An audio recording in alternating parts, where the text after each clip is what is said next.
Welcome to the Trophyz and Medalz podcast, where we discuss sports, fashion, music, and entertainment. Where trophies are temporary and medals are forever.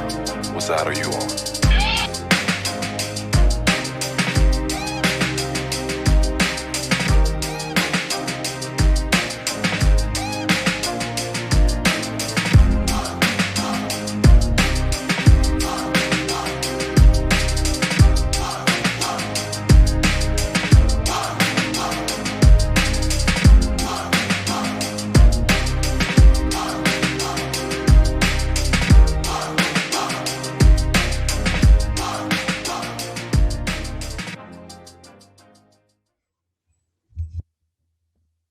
Welcome back to the Trophyz and Medalz podcast. It's your boy Batman with the Ebb-Tide crew. We got Tony Love and Ebb-Tide King in the building, and we got the others on CPT time. What's good, fellas?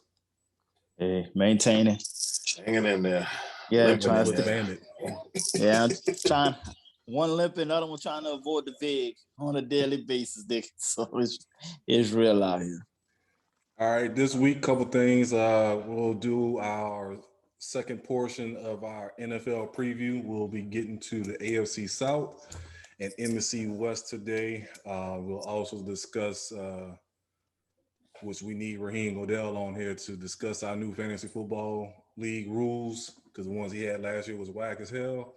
Not last year alone, all over the last several years. Well, yeah, all the years that he's been all the in charge years. of this shit. So, and well, at least we can get him not to start the shit like the next day after we ask him about it. It's fucking for us to draft. No, we ain't even ask him, man. And then just straight say, "Hey, draft tonight, 6 o'clock." Like, nigga, you serious? No research, no nothing. We ain't have enough We people. thought we didn't even think we was even doing it this year. We thought we just taking a hiatus for the year. All of a sudden, oh, draft tonight. It's like this. He's a true commissioner board to the fullest. AKA Raheem Goodell. That's some Goodell shit. Mm-hmm. Exactly. And they're gonna get mad at you when name. we complain about the points. You made the points. The point system. It's like, dog. Then he had all that to get the number one pick that same year too, man. He's done it a few times, so I don't know about that, man. I don't know what's going on with that. It's getting a little too convenient. How the hell this nigga getting the number one pick and go hit us the same day talking about draft? And he do the most transactions. Yeah. So, well, him and my boy Jay, Brooklyn. Gotta watch y'all, man. Yeah. In case he cash apping them with heads up and shit. He doing some Jeopardy shit. Mm-hmm. I'm the executive producer. He's a note. I should be the host. I'm the host. Yeah, that was wild. That was fucking wild. I mean, oh no. That was so cold. Yeah. But first thing first, let's get into these preseason games. I know we had the Hall of Fame game last week, but this is the first week of getting some of these young players in. Who has stood out so far as young players? Not just Micah Parsons. Which one? That sounds familiar. The linebacker for the Cowboys. Oh yeah, Okay. yeah. How is he looking? He everywhere. He's everywhere. He everywhere. You can't. That was a great pickup for him. You can't turn that edge. You can't sit up there and go. Ain't no go around. Go back in. We're gonna wrap you up right over there. Thank you. I got He's this. definitely what they needed, because Yeah. he could stay, because that was their problem. They had good backers at that Decent position, just couldn't stay. They couldn't stay healthy. Stay healthy. You know what I'm saying? So that's a great day. He was a man amongst boys in college. So that was a good pickup. Yeah, he on there on Hard Knocks talking about, man, we had snacks on the field back in college. Like, bro, I mean, it is the Cowboys. That would be nice. Yeah, I mean, you would think the Cowboys that would be the Cowboys. Right, you would think the Cowboys would have some standards of having some snacks on the field for cats. Gatorade chews or something. Yeah, something Yeah. out there. But no, he's the one standing out. Trey Lance. That's what I'm about to say. Off the Trey bat. looking, Yeah. He looking What was very. that? Trey area. Yeah. Like, that was wow. kind of weird. He's been holding that one all summer. Yeah. It was kind of weird hearing them say that. But I mean, I think they might stick for somebody else to say it. But he's been holding on to that one all summer. He couldn't wait to release that shit out. Trade area. Oh my God. Justin Fields looked pretty decent. That's what I was saying. I watched the Justin Fields game and he looked composed. You know, they kind of started him off easy, you know, bootlegs, short passes, this and that and the other. Then he was starting to open it up and get down the field, run some. So he looks good. I think they can lean on that defense and just have him play mistake-free football as much as possible. Yeah. Tua looked much improved. I think he's fully healed from his college injury. He's improved, but I still don't see nothing that's popping out from what, you know, as far as what he does great just yet. Jacoby Brissett looked good, well, decent coming off the bench behind him. At least you got somebody that's back up to push him. But exactly. I don't know with Tua, man, just nothing. Just I mean, he just kind of just, you know, just you know, everybody's holding on to that. Everybody's holding on to the conference championship game and that one championship game. They just holding them highlights to him, or thinking that's what he's gonna continuously keep doing. And that might be just his one shining moment at the end of the day. Like, you know, he may not turn out to be what everybody think he's going that he could have been or something like that. That's just what, once again, Nick Saban does. He sells you on his players thinking they're gonna be great coming into the league, and they fall in the middle of the pack to a certain extent. So you think he's another version of Cardell Jones that was for Ohio State? No, the difference with not that Cardell Jones was another one kind of like Trubisky. He didn't play that many games. He doesn't have that much to go on. But I think Tua is more of a person that's going to be like a Nick Foles type. You know what I'm saying? Just like nothing's going to be mind blowing, but he's just going to be. And he's going to probably be a journeyman. He might be a steady journeyman. And plus, remember, he's a lefty too. Yeah. You know, and that still throws off a lot of receivers trying to catch left-handed left-handed quarterbacks. Spins different. Legs go a different way, you know. Right. So it throws everybody in Mike Vick that just, he actually right-handed, but does everything better on the left side. Just, you know, everybody can't do like what Vic did, but this just doesn't, So that's just, it's still a big question mark on him. But like you said, Miami do have at least the proper backup to have so that, because they got the talent across the board. But it's that quarterback is their question mark and everything. I think the other thing is the injury does hamper. Like, he wasn't like a runner, but he was at least mobile as far as being in the pocket. And I think that's going to be in the back of his mind for maybe another year at the minimum, because there ain't no slots of injury to come off of. You know what I'm saying? Right. So, did anybody see the Saints play? Because I didn't see that. I didn't see saw the highlights. Okay. I saw the highlights. I heard there's a lot of turnovers. Yeah. A lot of turnovers. Peyton didn't want to even talk about no QB competition with 6 turnovers. That was the headline I saw. You know, wide receivers, alligator arms on a couple of them, a couple of wrong routes. So, you know, it's bigger issues beyond just the quarterback that they got so far. I don't think Kamara played. Did Kamara play? I don't think he did. If he did, nobody really major starters are not playing. Right. That's one thing I did see across the board. None of the main starters are playing. Just the rookies, you know, all rookies, of course. And there's everybody fighting for positions are playing. But your day ones, and I ain't seen really none of them on this field like talking about it. Because like even that Cleveland. What game that was? Cleveland against Jacksonville. Jacksonville, yeah. Yeah. I don't see it with Lawrence. No. Yeah, I saw that. I don't see it. Well, it goes back to what we said previously, like the talent around him, he doesn't have anything established around him as far as offense. Nah, but he's been too catered to that Clemson lifestyle. And he right there was sitting in that pocket too damn long, thinking like he's gonna have forever to just wait till somebody get open.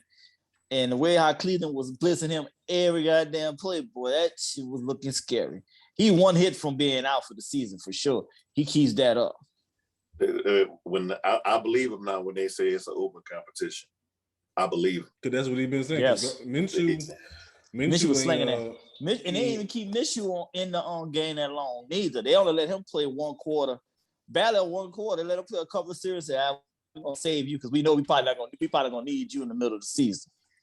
For sure. One or two things with that is you gotta be able to either hope Lawrence be good enough to play and then allow you to trade Minshew. Because you can still get something for him because the Colts, who else has got an injured quarterback? The Colts and Colts, yeah. I think it's maybe just the Colts for now. Yeah, well, there's always the Colts. Anywhere where Wentz at, it's gonna be wherever Wentz at. That's where you're gonna have an issue. You better have a second or third round QB caliber backup. Yeah. Right. So, but yeah, Minshew. I don't know, man. I think the owner's gonna make that call. Ain't no way the owners is not gonna let the number 1 pick play. Unfortunately. No, yeah. Even though Minshew probably is the one that's probably ready, right? Well, I know for sure he's ready. Sure, he's ready. But it's going to be hard for them not to start him because he was the number 1 overall pick. Mm-hmm. Yeah, because I remember somebody explaining that, you don't have Urban Meyer come out of his so-called retirement. So-called, yeah. For the number 1 pick. Yeah. Cap space and all that, just so he can start guarding Minshew. Now that, Trevor Lawrence is getting the start. Right, he's gonna get the start. That's what I'm saying. And then what's the kid that's at Carolina? Not Rosen. Fucking PJ Walker. PJ Walker. He was out there slinging that ball and everything too. Yeah. Y'all saw that slide. Like, yeah, Donald need to start over him. I hope he don't get the start. God damn. I think he probably still get it. That's gonna be the thing now. Hey, keep Donald on the field. Do not hurt Donald. Oh, the Giants gonna have a revoke. Yeah. The Giants gonna have a revoke. I'm gonna tell you this now on their coach at the rate they going right now. They don't. Nobody fuck with him so far. Everybody got negative things to say about him, and he's got the confidence and arrogance like he's done something already. Yeah. I'm like, yeah, right. That's crazy. I'm like, man, who are you? You ain't done nothing. They think that pedigree. I've been in these programs. Yeah, I think players got hip to that because especially with the Belichick tree thing, like everybody think, like especially what happened with the Lions and I think the Jets. Mm-hmm. Oh well, he was under Belichick, so Texans. You know what I'm saying? You should listen to what he got to say. Texans. That shit don't fly no more. Them players, right? There's been a bunch of players that've been through those disciples, and it's like he don't know what the fuck. Shit, didn't even work in college at Notre Dame, man. He didn't work in college. Right. Yeah, Charlie Weiss. Yeah. Charlie Weiss, yes. That's what I'm saying. The only one who ain't lost his damn mind is Flores in Miami. Yeah, but guess what? But he ain't old though. He more younger, so he gonna listen, but he like he not as stuck in his ways. His way stuck in his ways. He's more open minded at least. And he know. I think he relates more to. That's what I'm saying. All the other cats were all old schools, and they stuck in their ways. Except for your boy Patricia, of course, and he ain't that old, but he's still stuck in that brainwash Belichick way though. Mm-hmm. So Flores might be the only one that might come out to be something at least fairly decent, where everybody else just was a complete bust. So that's kind of the gist of that. I saw Dwayne Haskins did pretty good for the Steelers, which is actually like the perfect situation for him because him and the rapist got the same body build. Exactly. So it's not gonna be like a hard transition over. That's actually a good. He can watch somebody that can do the same. Like I can do the same thing. You know what I'm saying? I'm big. All you gotta do is mimic him. Yeah, exactly. Just mimic what the hell he doing, and just go from there. So that is a good call. That he does have the same body to sit behind and learn. Right, he can learn. Mm-hmm. Just don't do the off the field stuff though. Don't do that. Right, just don't learn that part. She hit me, man. No, well, he got different issues. He got different problems. Yeah, Other than, he got a whole bunch. He got different issues. Then, like, at least we know he the victim. At least he the victim instead of the Ravens being causing, making people the victim. So, it's a reverse situation though. I didn't know his girl was black. I thought she was freaking white when I heard her name was Pepper. I'm like, oh no, I saw black pictures. Yeah, I know she was black. Yeah. Ain't she from the city too, or something like that? I feel like she's from Louisiana. Oh shit! If I remember correctly. Well, damn. Because somebody had posted something was like, "Oh, we should have known better. He should have known better." Well, yeah, I didn't know that, Naj. Yeah, but the name threw me off, dude. I'm just because I never really seen her. He went to Ohio State. I don't give a fuck about them people, so I don't follow them like talking about it. So, trying to think, somebody else was standing out to me, in one of the games I was watching. But again, like a lot of these, like you said, they keeping back a lot of these players. They don't want these players to get hurt in the preseason, right? Yeah, they've been playing some of the rookies. But at the same time, that's going to lead to injuries in the regular season. Yep. Because they're not ready. They're not physically used to getting hit. You can't hit like talking about in camp no more or in practice. Right. So it's going to lead to. I think they're doing it the reverse way. Yeah, I think they're going to do it the reverse way this year. Let the rookies in them get this first game. Then I think they're going to put in the starters the next. Because they're only playing 3, right? Preseason this year. I feel like it's 3. That's right. Yeah, 3. Yeah, because of the fact that the extra 17 this year.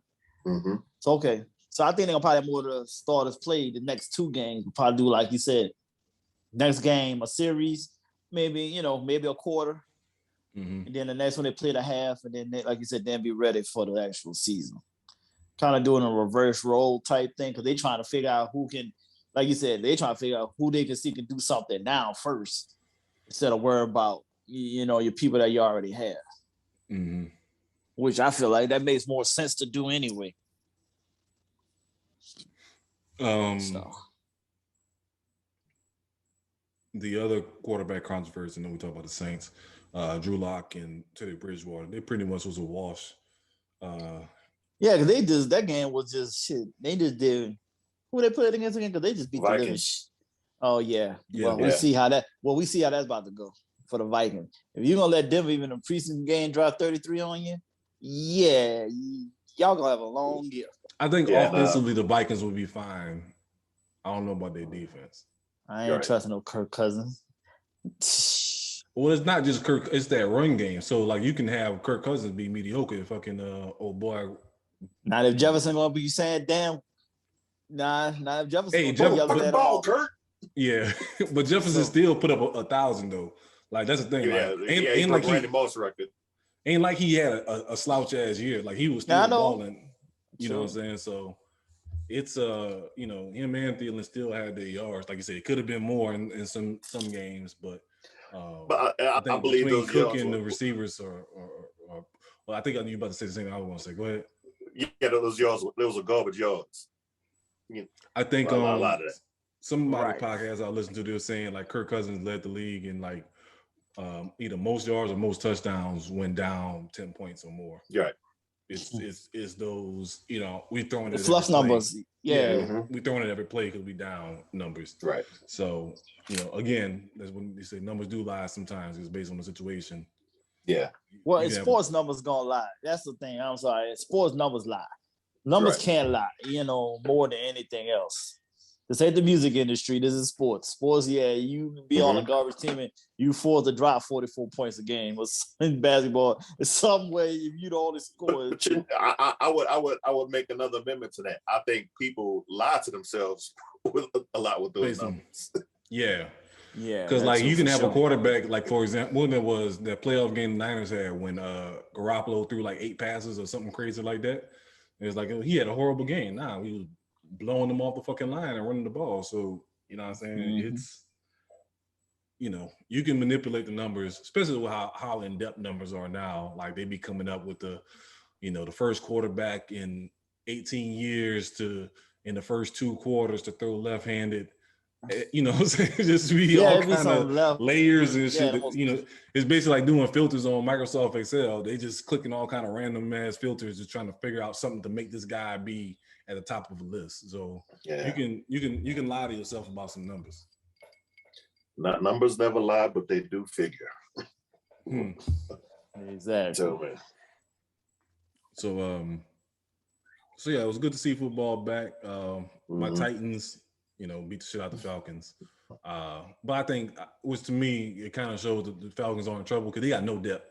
Like if somebody get hurt, they fucked. Like they have no kind of depth on offense or on defense. That's why they tanking. They already ready to tank for this year. This gonna be ready. They probably gonna try to basically go for the worst team in the league anyway. So, but what I don't know, because first of all, let me see, did they trade anything recently?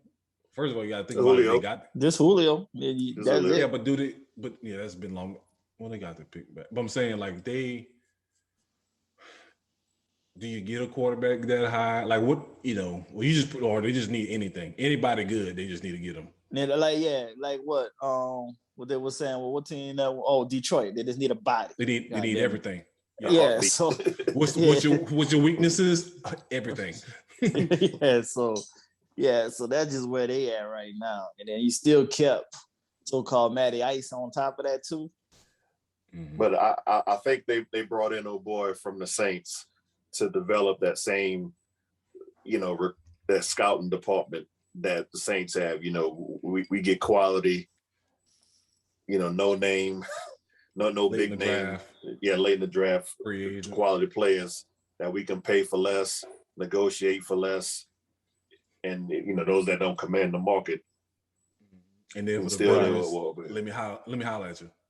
Yeah. Let me holler at you. Let's renegotiate this thing. Yeah, create that culture because this is Atlanta's gonna be bad for a while. I fell for old boy just for a little bit on that messenger video you sent. Just for a little bit. Y'all had that coming. Fuck y'all. Fuck y'all. So it was good to get the good football going. I don't know, man. Preseason, it felt like preseason was more exciting back in the day. I don't know. Yeah. Oh yeah, but it's still. I just think it's still part of this pandemic. Is just still throwing things off right now too. Okay, yep, but I think it's still growth too, and it's growth.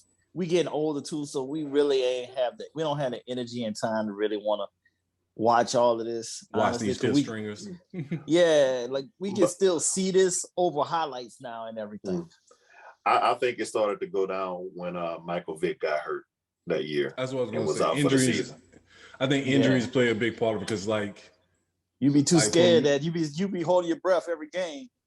Because I was looking at my games like, damn, he ain't playing. Like, damn, like I want to see so and so, But at the same time, you also don't want to have that moment where you lose somebody that's key to your system for the year or for significant time. So it is making people gun shy. They don't call plays the same and stuff like that. Right. Teddy Bridgewater blowing out his knee in practice. Those things too. Like it's just, it's just crazy. Like you said, I don't know why. I think they make them work out too much. And I think that's putting too much strain on their bodies. Rather than just actually doing football plays, I think is more healthier than just working out all day. Yeah, I mean, all year round. Let's think about back in the day. A lot of these cats didn't do the off-season programs and all of this stuff. And training camp was just so you can get in shape for the season. That's what it was. Exactly. Right. Nah, them people coming in, I get it because like you said, there's a lot of people that's like year round. They rarely take a, they're trying to get that one up. But I don't know. It's because the people that that do that year round are the ones that are usually successful. So it's hard to argue against that. But at the same time, well, I mean, still a lot of players that don't get injured. So like, for example, Jerry Rice, he had a crazy work ethic, but he never had a major injury. You know what I'm saying? So it's he tore the Achilles ACL in 97. Okay. Nigga. Was that like when JJ Stokes and Terrell blew up? Yeah. But then he was already 12 years in though too. Exactly. That's the one major injury. Yeah, but, but it still took him to be like he already actually worked. He already had a full NFL career though by the time this happened, and still came back and played 5 more seasons even after that though. 10 more. Almost. Yeah, I feel like almost 10 more. Yeah, sure. Because the other part about it is, even with the injuries that you do get, if you're working out that hard, you're able, with medicine being different now, they're able to recover even quicker. You know what I'm saying? So it's, I don't know, it's not as much of a risk. Because remember, ACL used to be like, oh shit, he done. Yeah, that was Adrian Peterson coming back from ACL. Alphabet injuries.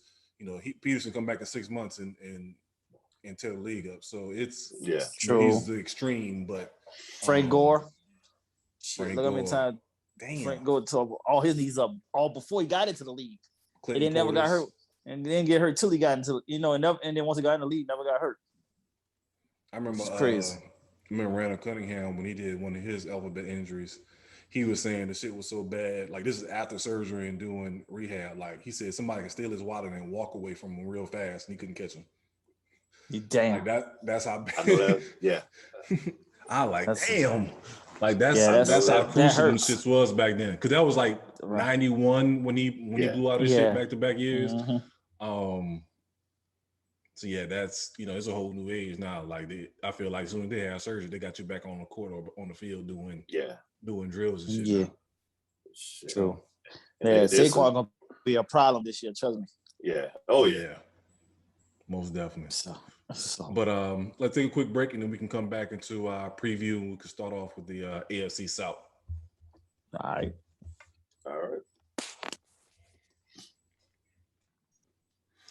All right. Part 2 of our NFL preview. We're going to start off with the AFC South. Let's go ahead and get them out the way.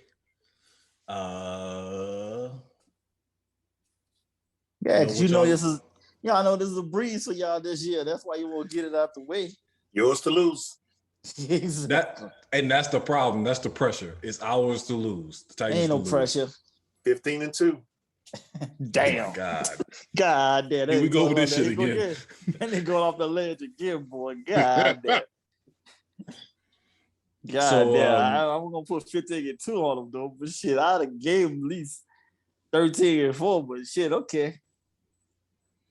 But all right, so looking at we can start with the Titans. So looking at my team, so Tannehill, numbers wise, one of the top 5 quarterbacks in the past 2 years, right? As far as touchdowns, numbers, top 10. I'm talking about numbers wise. Numbers though. No, numbers is up there. I'm top 5. He leads the league in yards per pass. 1. He's top 5 in touchdowns. You can do your research department on this. He's maybe not that high on yards. I'll give him probably top 10 on yards. But as far as yards per pass and touchdowns, he's definitely top 5. And I know he leads the league the past 2 years, yards per pass. So my problem is that he also goes MIA in some of the worst moments as far as in the playoffs and stuff like that. So that's my thing with him. But I feel like we got a second-tier quarterback, which I'm fine with. And he's better than Trent Dilfer, nigga. So come on, man, relax. Yeah, but the other part about it is I feel like he can be even better with us getting Trent who? Yeah, exactly.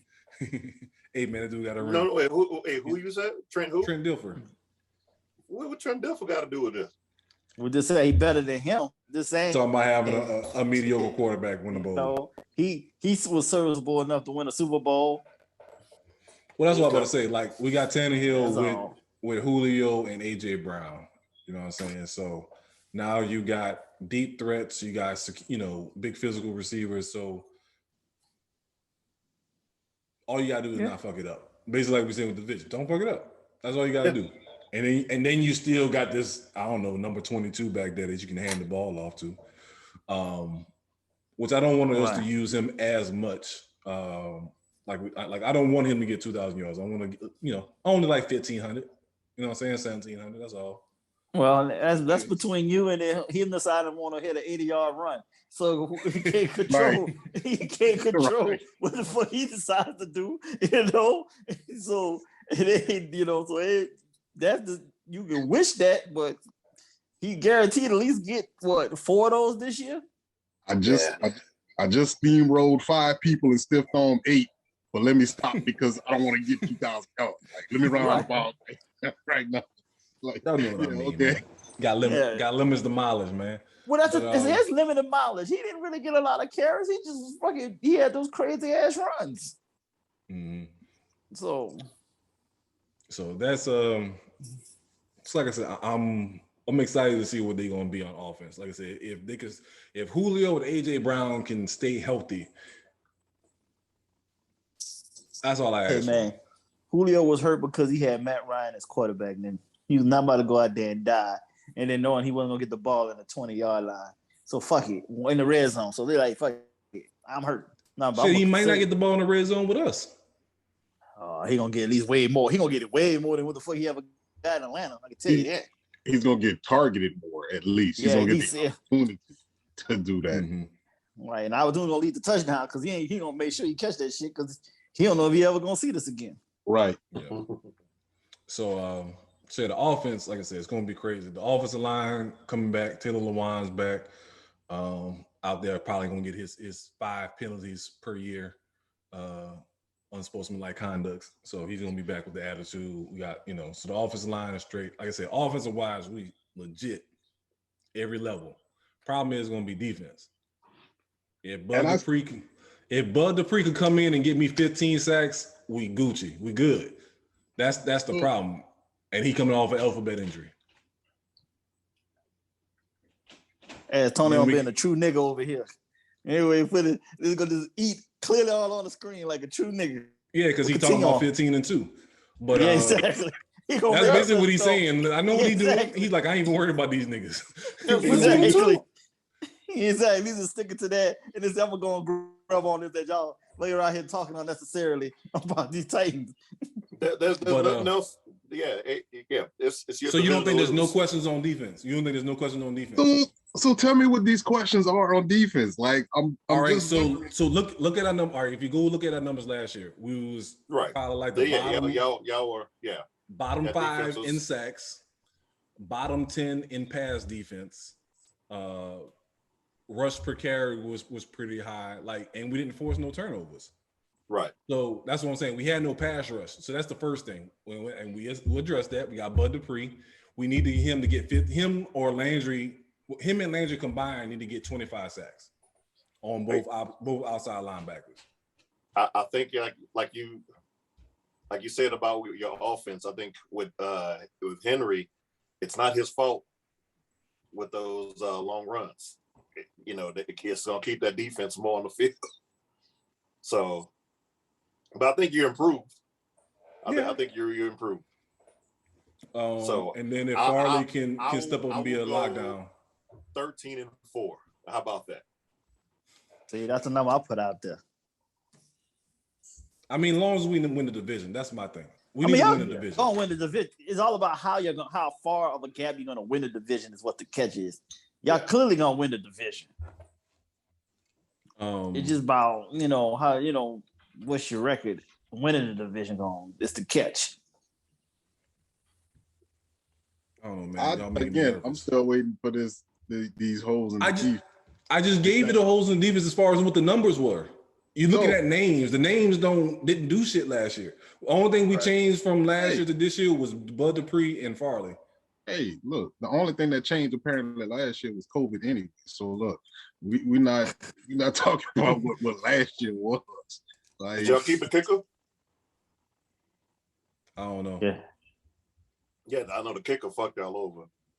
Couple of games. Yeah, I feel like we did. I think that's safe to say. I think they changed the kicker for sure.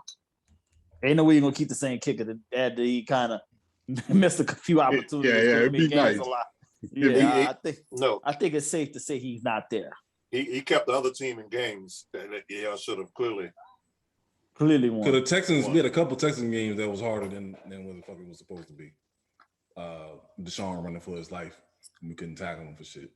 So yeah, it's like I said, based on last year going into this year, like you said, I just don't see the overconfidence in the defense that y'all see. Like I don't feel So like I watch it's just like they're gonna just do enough to just keep things at bay, but y'all gonna score enough points where you're gonna win because that's the plan.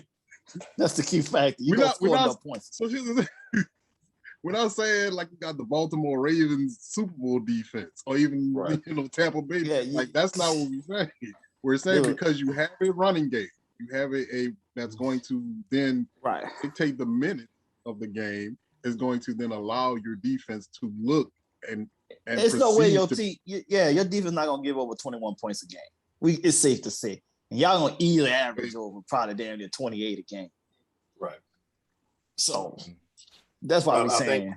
I think the key to your success, you guys need to have at least, I would say 35 minutes time possession. 35 to 40. Yeah, just manhandle with the team down. Once again, like I said, can't stop a freight train from once it gets started. So fuck. Now that's what I'm like because Derrick Henry decides to break an 80-yard run on the first play, stiff arm and motherfuckers all the way down the field and shit. So yeah, dog, like your running back still got a chip on. How you got all that to have a chip on your shoulder with back-to-back 2,000 yards? It's scary, nigga. So I don't know what the fuck. And still not the best running back on Madden. That's highly disrespectful. Disrespectful, indeed. Yeah, I played the other day and was beating the shit out of people just because out of the sheer disrespect. And post routes all day with Julio. Every night I got to fight just to prove my love. Exactly. Because he's I don't know. I do like the new contract that he signed too. So like I think I don't know. I'm just afraid of just us running him into the ground, man. You can't run him into the ground. He ain't normal. How that white woman said about moving Miles, that big black nigga not gonna break. Yeah, man. This dude different, man. He's different. I feel y'all. I feel y'all, man. But so yeah.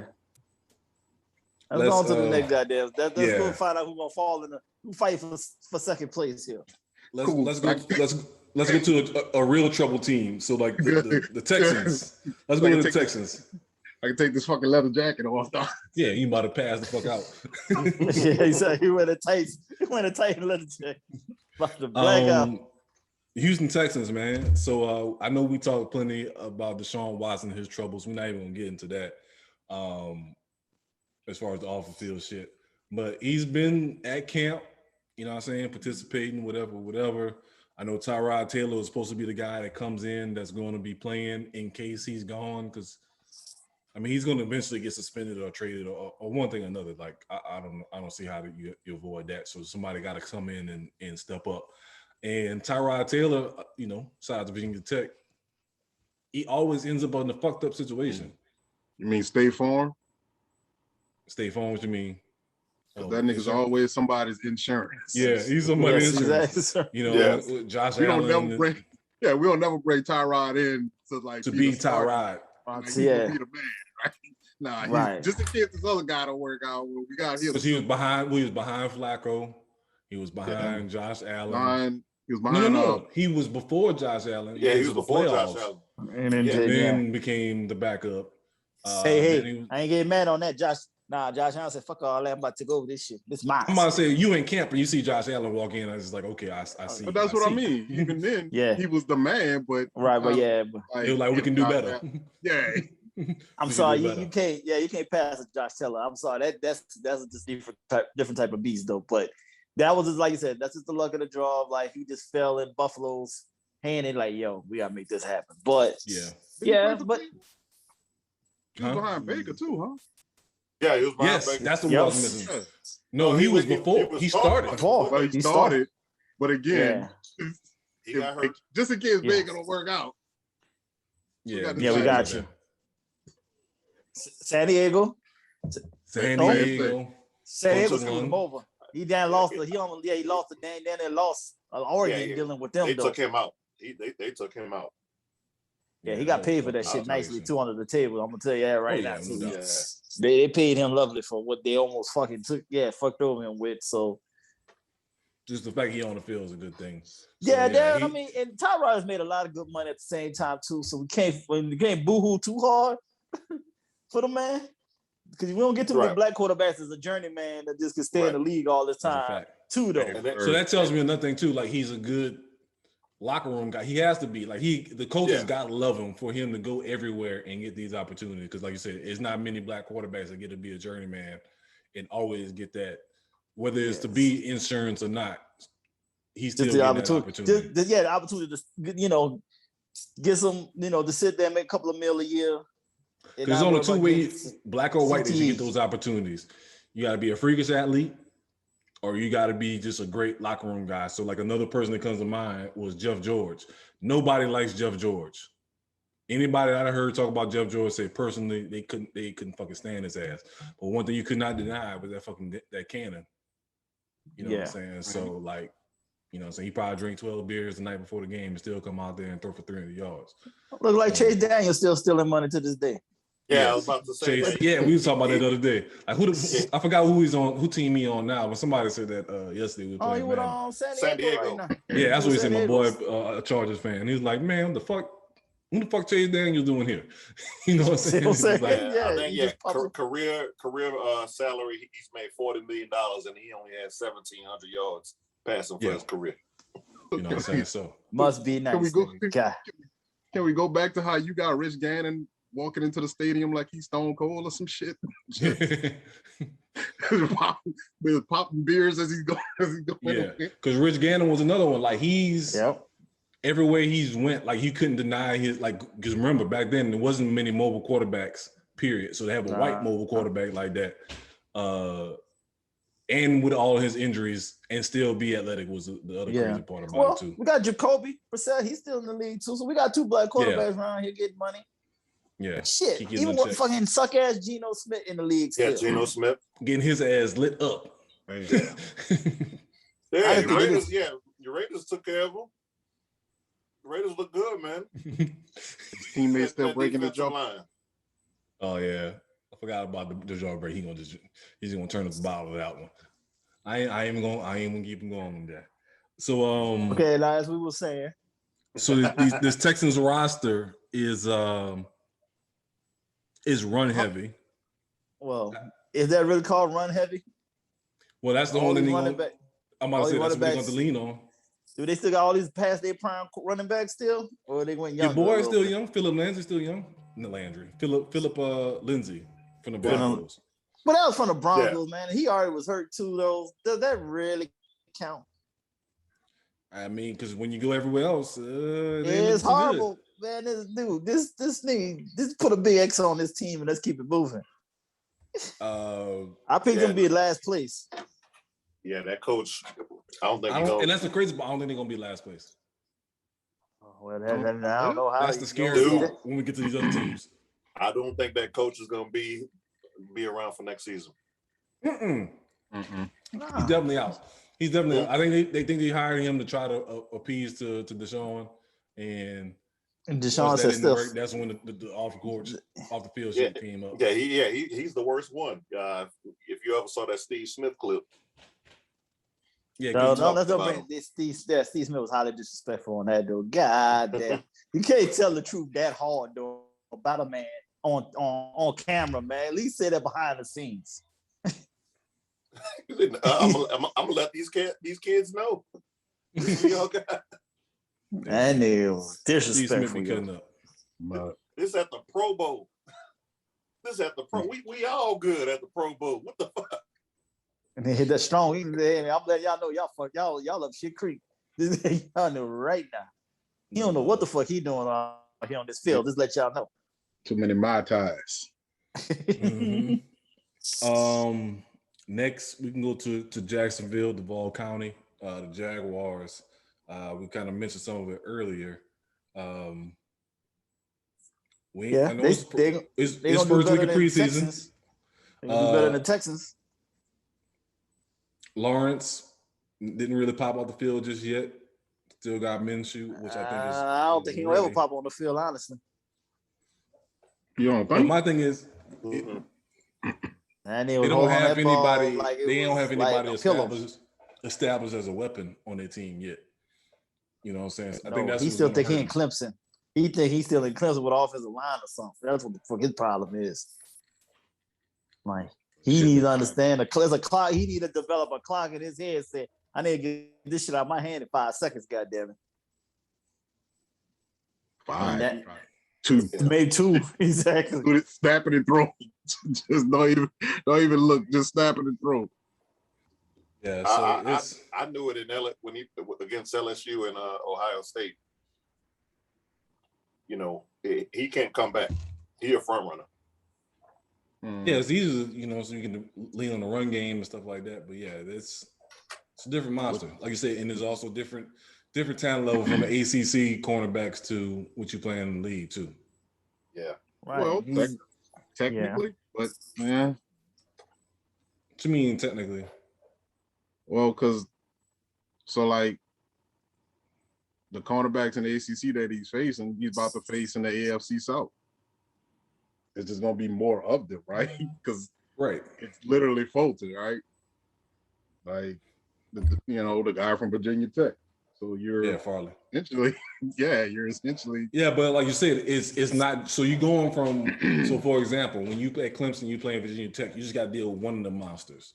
Versus now you playing against you got Farley Fulton and Bird, right? You got Fulton, you got Burt, Byard, and Byard. Yes. That's what I'm saying. You know what I'm saying? So it's going from 1 to 3 or 4 in the secondary that's prime time athletes. So but that's where either the game is going to slow down for you, or you're going to be slowly out of the game, right? Like, y'all think he's going to run as much? Because they keep talking about him being athletic. I don't see him doing like this. He ain't no goddamn athletic. That shit. Like they've been trying to push that he's an athlete. And I don't see that.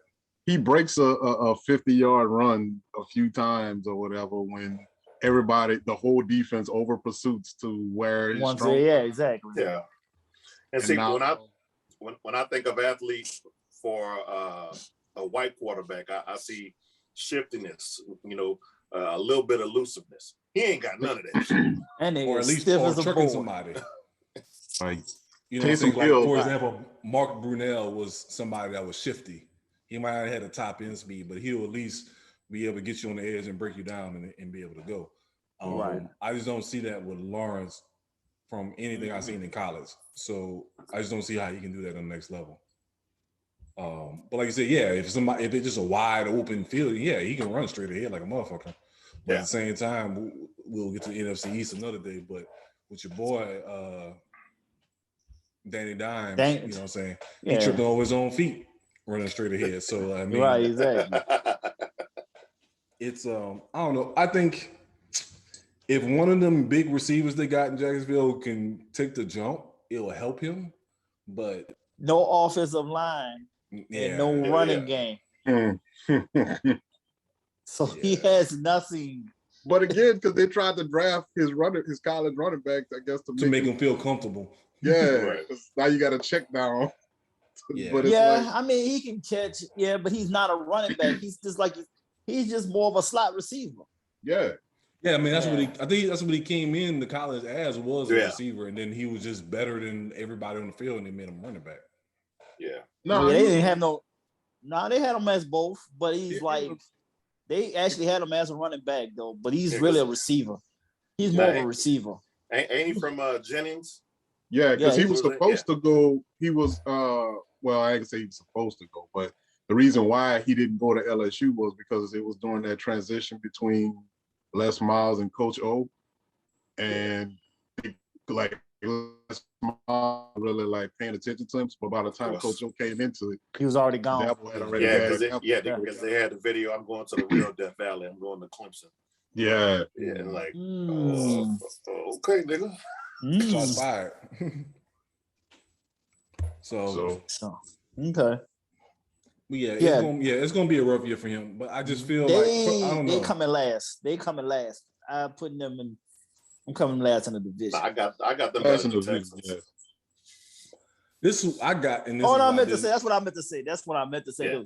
Because Batman said that the Texans wasn't gonna be last, and I don't know how the hell he think they ain't gonna be last in this division.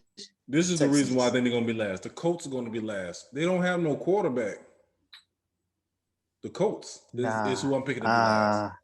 Nah, They got that goddamn defense. Here's the thing, Jacksonville don't have a nothing.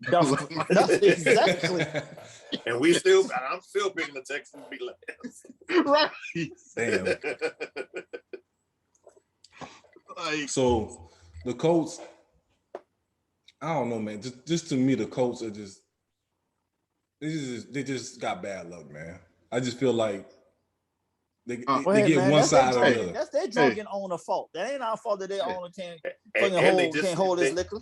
They just extended the GM and the head coach for 5 years. Yeah, exactly. So it ain't our fault. Then tell their owner stop drinking and make better decisions. Shit, we can't feel sorry for their ass. look here. Let me tell you something. As a Saints fan, I don't feel sorry for no fucking body who say they got bad luck. Because clearly the Superdome was built over Indian burial ground or some shit. Because god damn, bro, every fucking year is some shit with us where we just it's not even our fault that this shit happens, right? It's not even something that we fucking do. It's just always some shit. And now it's always on the field, and it's on the field that it happens. So that's where you know you got bad luck. To the Pelicans. You got the fucking wingman getting tased by the police and shit. Like, it's just always fucking something, man. Like, god damn. And what? After the LAPD wants the NFL to punish him for saying LAPD. Yeah, they got the of all people. Yeah, because we had to tase him. He was too strong and big, and we were scared for our lives. This kid motherfucker was too big for us. So we have to tase him. That is his fault. The LAPD. So y'all just gonna forget the whole Mark Furman tape. Right. LAPD. Like y'all ain't been beating up niggas like hotcakes out there. Right. Like hotcakes. We're trying to defuse the situation. Yeah. Apparently they be beating niggas like hotcakes, honey. Oh man. So we're just trying to defuse the situation. And he's just yelling the N-word. The Colts, like you said, I ain't gonna lie, their defense is fire. The defense is fire. They got good running backs, but I just feel like they gonna fuck it up. Like to me, they can't fuck it up as bad as the Texans gonna fuck it up. Right. That's what we trying to tell you. You can't. Only people gonna fuck it up worse than the Texans is Atlanta right now. Damn. They fighting for the number one spot right now. Right now, they both fine for the number one pick. In the fuck up Olympics. The Colts are they're too well managed and too well coached for them to be out of it.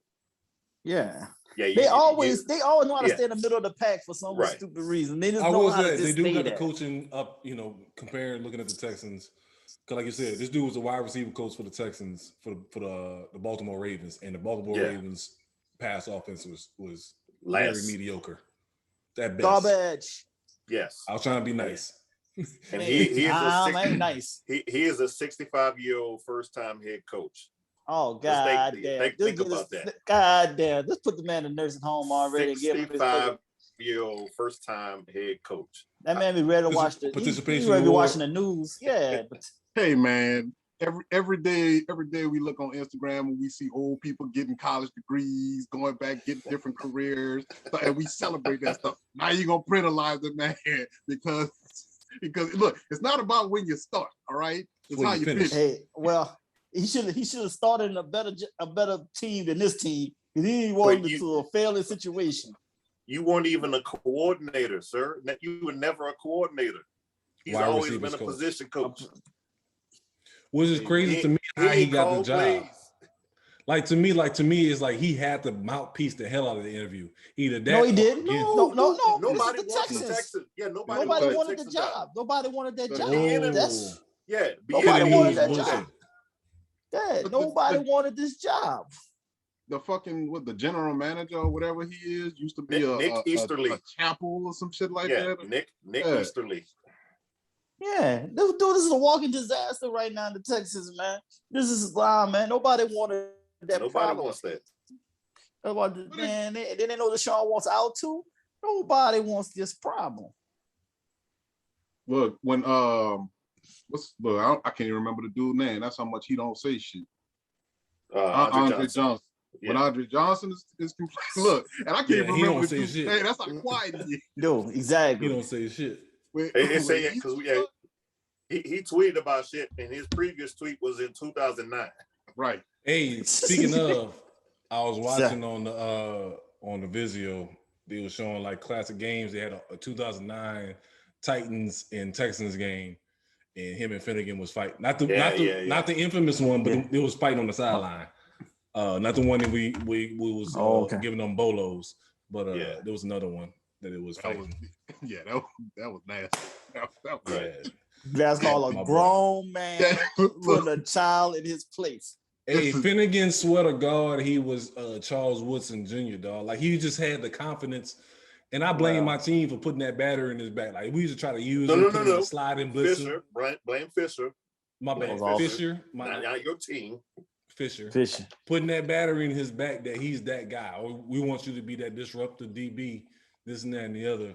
And he just kind of took that to heart a little bit too hard. Till that grown man put them paws on him and shit got real. Dropping real these quick. War bees on you. Everybody got a plan until they get punched in the face.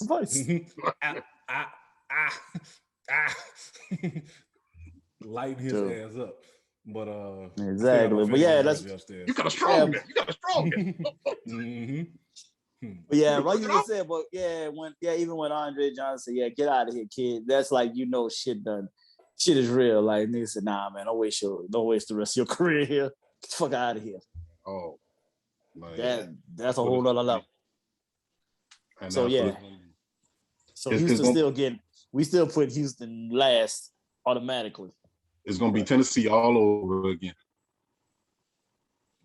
Just gonna ruin the black quarterback life. Suicide. Yeah, you ain't gotta say nothing about that. We can just leave it at that, right? That mafia head coach you had. You're blaming Jeff Fisher. I blame. All right, no, go back because I don't know if we talk about this. But I blame the organization for that part of it. You had two people that couldn't get along. You got the head coach and the quarterback. They ain't working for whatever fucking reason. How you lose both? You pick one. Like Vince Young was like a 75% winning percentage at that particular point. Yeah. Jeff Fisher, that he got to the Super Bowl and he was 8-8 every other year, blah blah blah. But it's like if you got two people that you can't just fucking figure it out, two good people, or so quotes, good people, quotes for Jeff Fisher. You can't lose both in the same offseason. You can't, cut. Yeah. I can't remember we cut or trade Vince Young and fire Jeff Fisher. Like, you got to keep one. You know what I'm saying? Like, you got to stick to your guns on one. You just fucking gave up on both of them. And it just kind of put us in the spiral. You know what I'm saying? No, because at that point in time, everything is damaged goods, right? Like, you waited too long to do something about it. You kept saying, well, they'll just figure it out. They'll figure it out. They'll figure it out.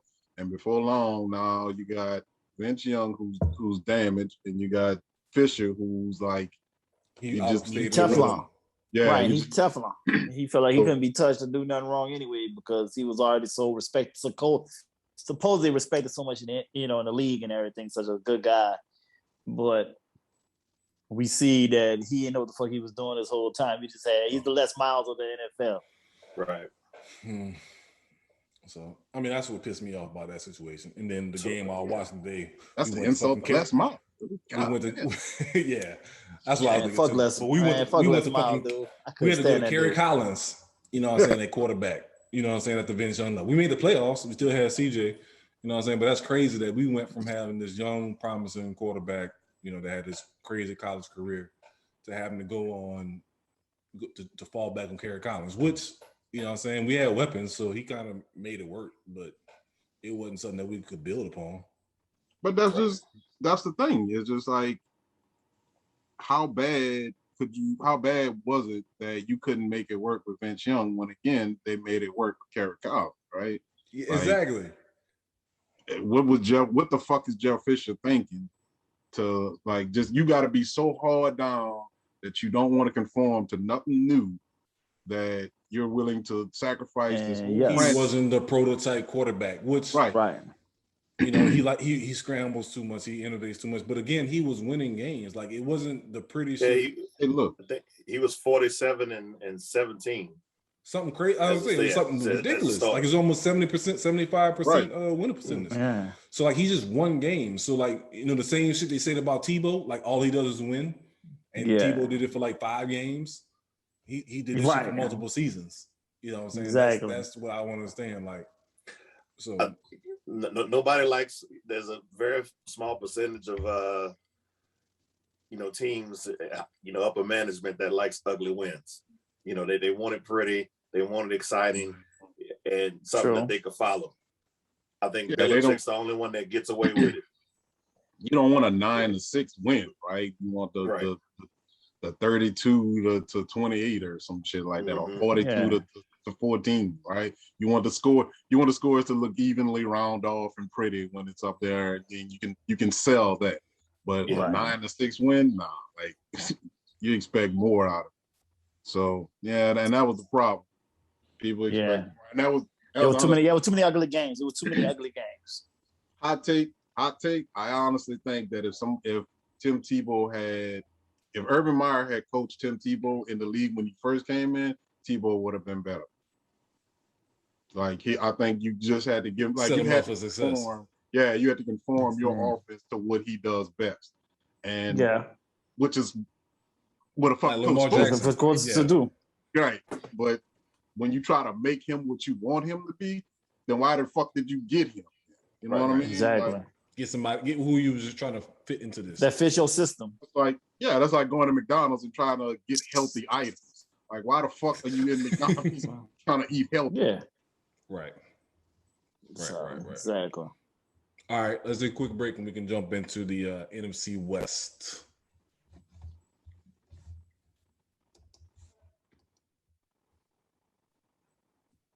All right. Next division, we're getting into NFC West. Wait, hold on.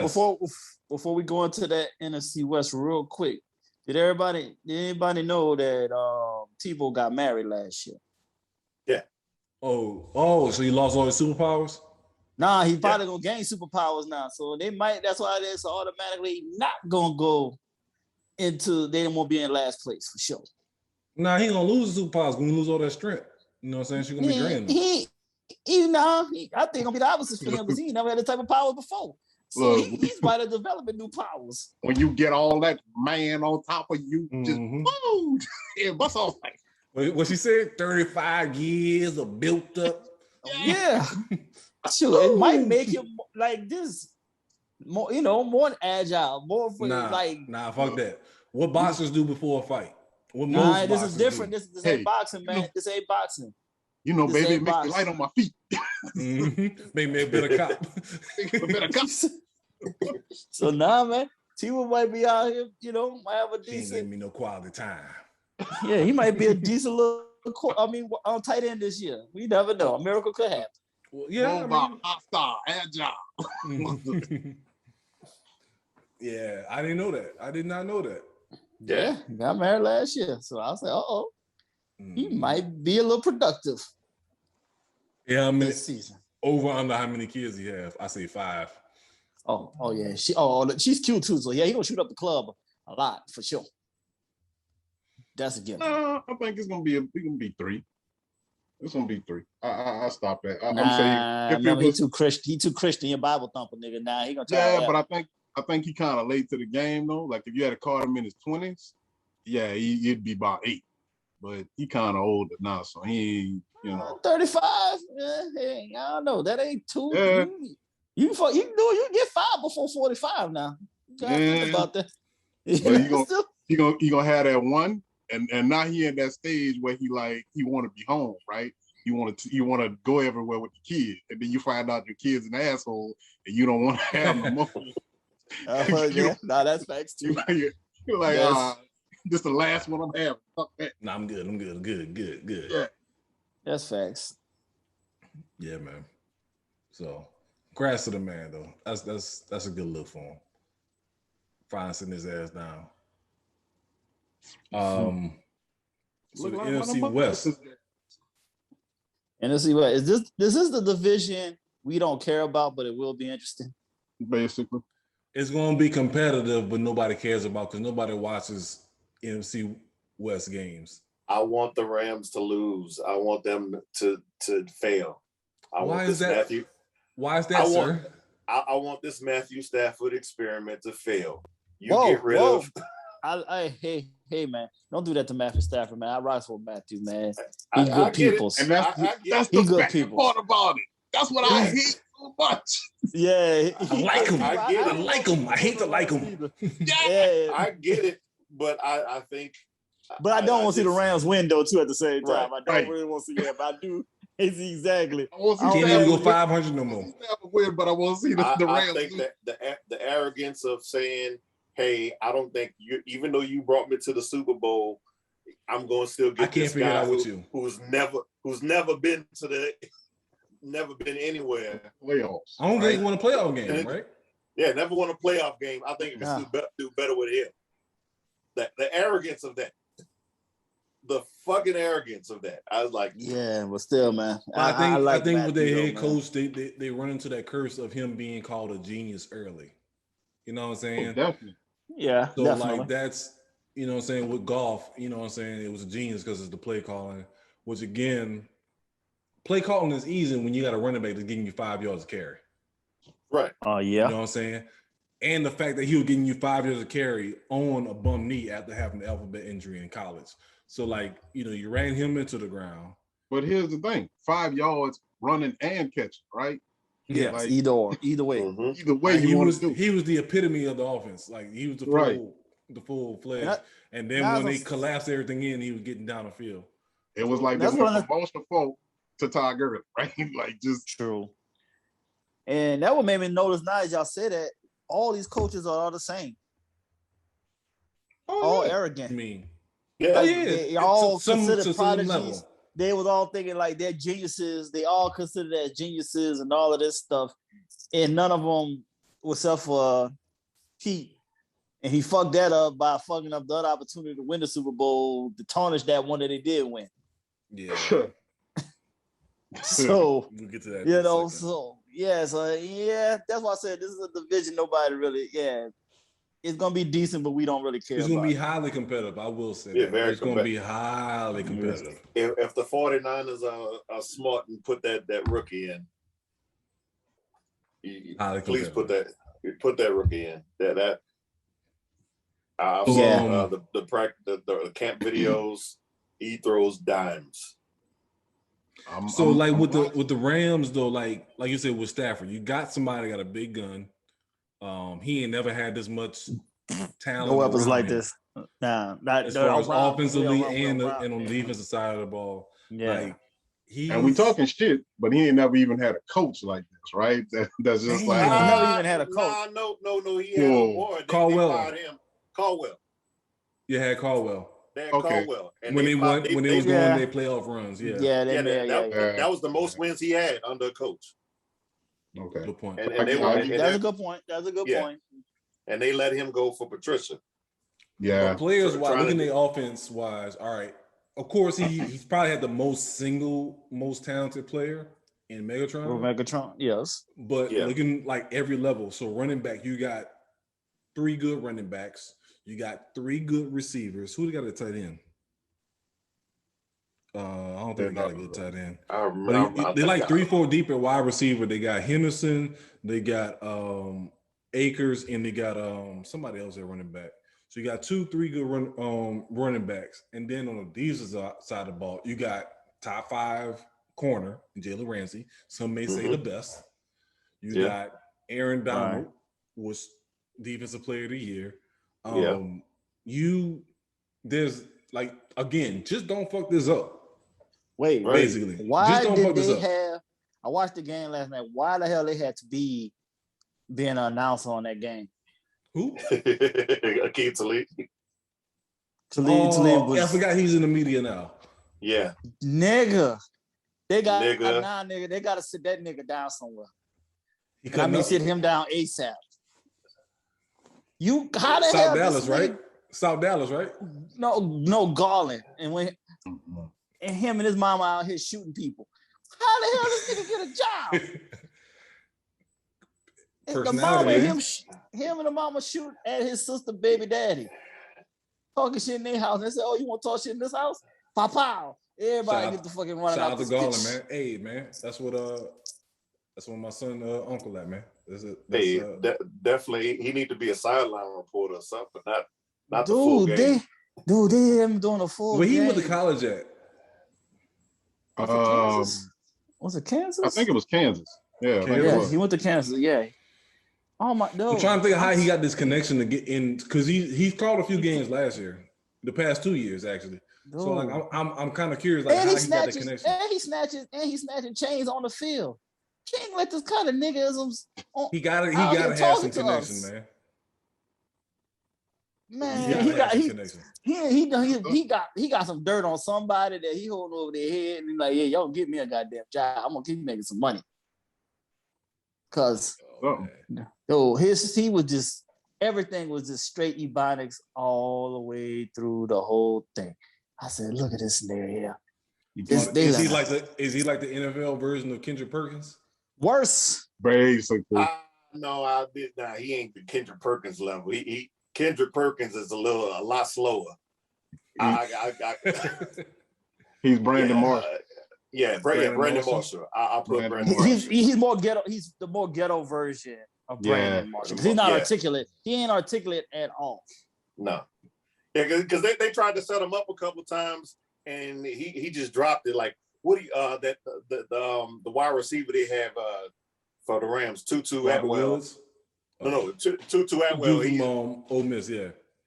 Yeah, 6 foot, 155 pounds. Like, yeah, how would you guard somebody like that? How would you? I have to break it down. I don't have it. I have to study these guys. I ain't seen too much film. Like, no, you got to give a credible answer. Yeah, right there and there. Don't dodge the shit. Look, even if it's a bullshit answer, right? Get something.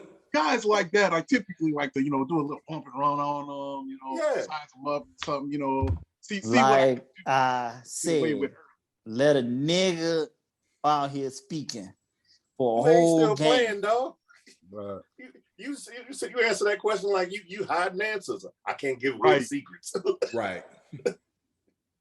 Dude, they literally had, and I know I'm getting off topic, but they literally had a dude that was running for mayor in like one of these small town in Hammond, and every question was, I have a 12-page packet that explains all of that, but I can't tell you what's in the packet yet until I get elected.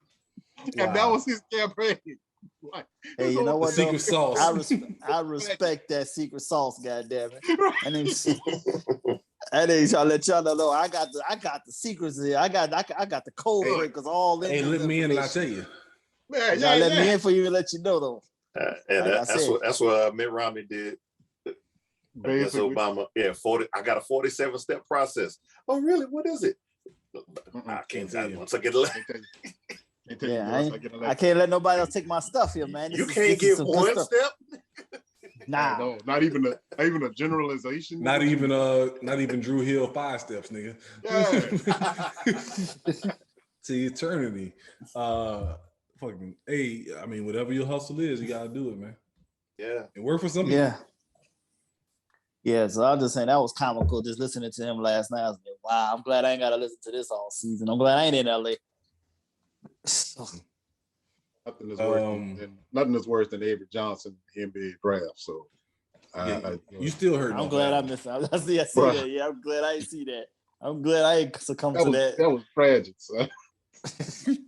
Hey, there's something about believing in yourself.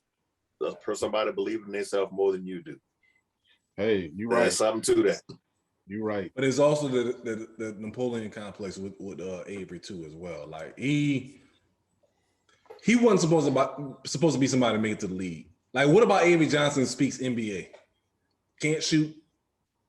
He wasn't uber athletic. Wasn't that great of a defender. But like, again, he knew the right people. He passes the ball to his teammate, the Admiral. I just give it to the Admiral. You know? That's it, dude. And I hit that corner jumper. Yep, that's all he needed to do. And he did that well. He came in with the Warriors. Sonics. He was with Sonics. But when he got like playing time, it was with the Warriors when he started having all those injuries. And when Tim Hardaway got hurt, he was playing with Mullen and Sprewell, and he was just like you said, just giving them the ball. Like he was getting assists. Like, because remember, well, it was after Richmond left, but it was like Tim Hardaway was hurt, so they needed somebody to play point, and it was just like you got Mullen and Sprewell on the wing, and Chris Webber. Everybody you pass it to is going to be a bucket. Like, true. So he was getting a bunch of assists off of that, and that's when he ended up going to the. You see how we don't give a damn about this NFC West? We done went to a whole nother motherfucking sport. We done give a rat's ass about this motherfucking division. I'm gonna let you know that right now. We don't talk about this shit. Hey man, we gotta get through all these divisions, man. Yeah, that's what it's gonna get back. I just want to point this out to y'all. That's like, great. Hey, at least it was a West Coast team. It was the Warriors. You know what I'm saying? We stayed on the West Coast. We stayed in West. Stayed in the West Conference. Supersonics reference. Sonics reference. Hey, no, the other crazy part is we don't talk basketball that much, and we went from football to basketball. So you know that's hey, bro. Yeah, and just like I just said, I told you we didn't give a damn about this division. That's all I just wanted to point out. But we got to go on to finish this out. Shout out to the retirement home in Arizona. All right, stupid. Yeah, I don't believe in Kyler Murray. I think he's so let's go there. Let's go to the Cardinals. Damn, you must have been reading my damn screen on my phone. So the Cardinals. You say you don't believe in Kyler Murray. I don't think he's going to improve much more as a passer. No. I think what you see is what you got. Which is decent. What you do with it. Yeah, it's all about what you do with it. Right, it's different than. But he's not. Don't look for any like growth or progression out of him. This is pretty much what it is. It's going to be.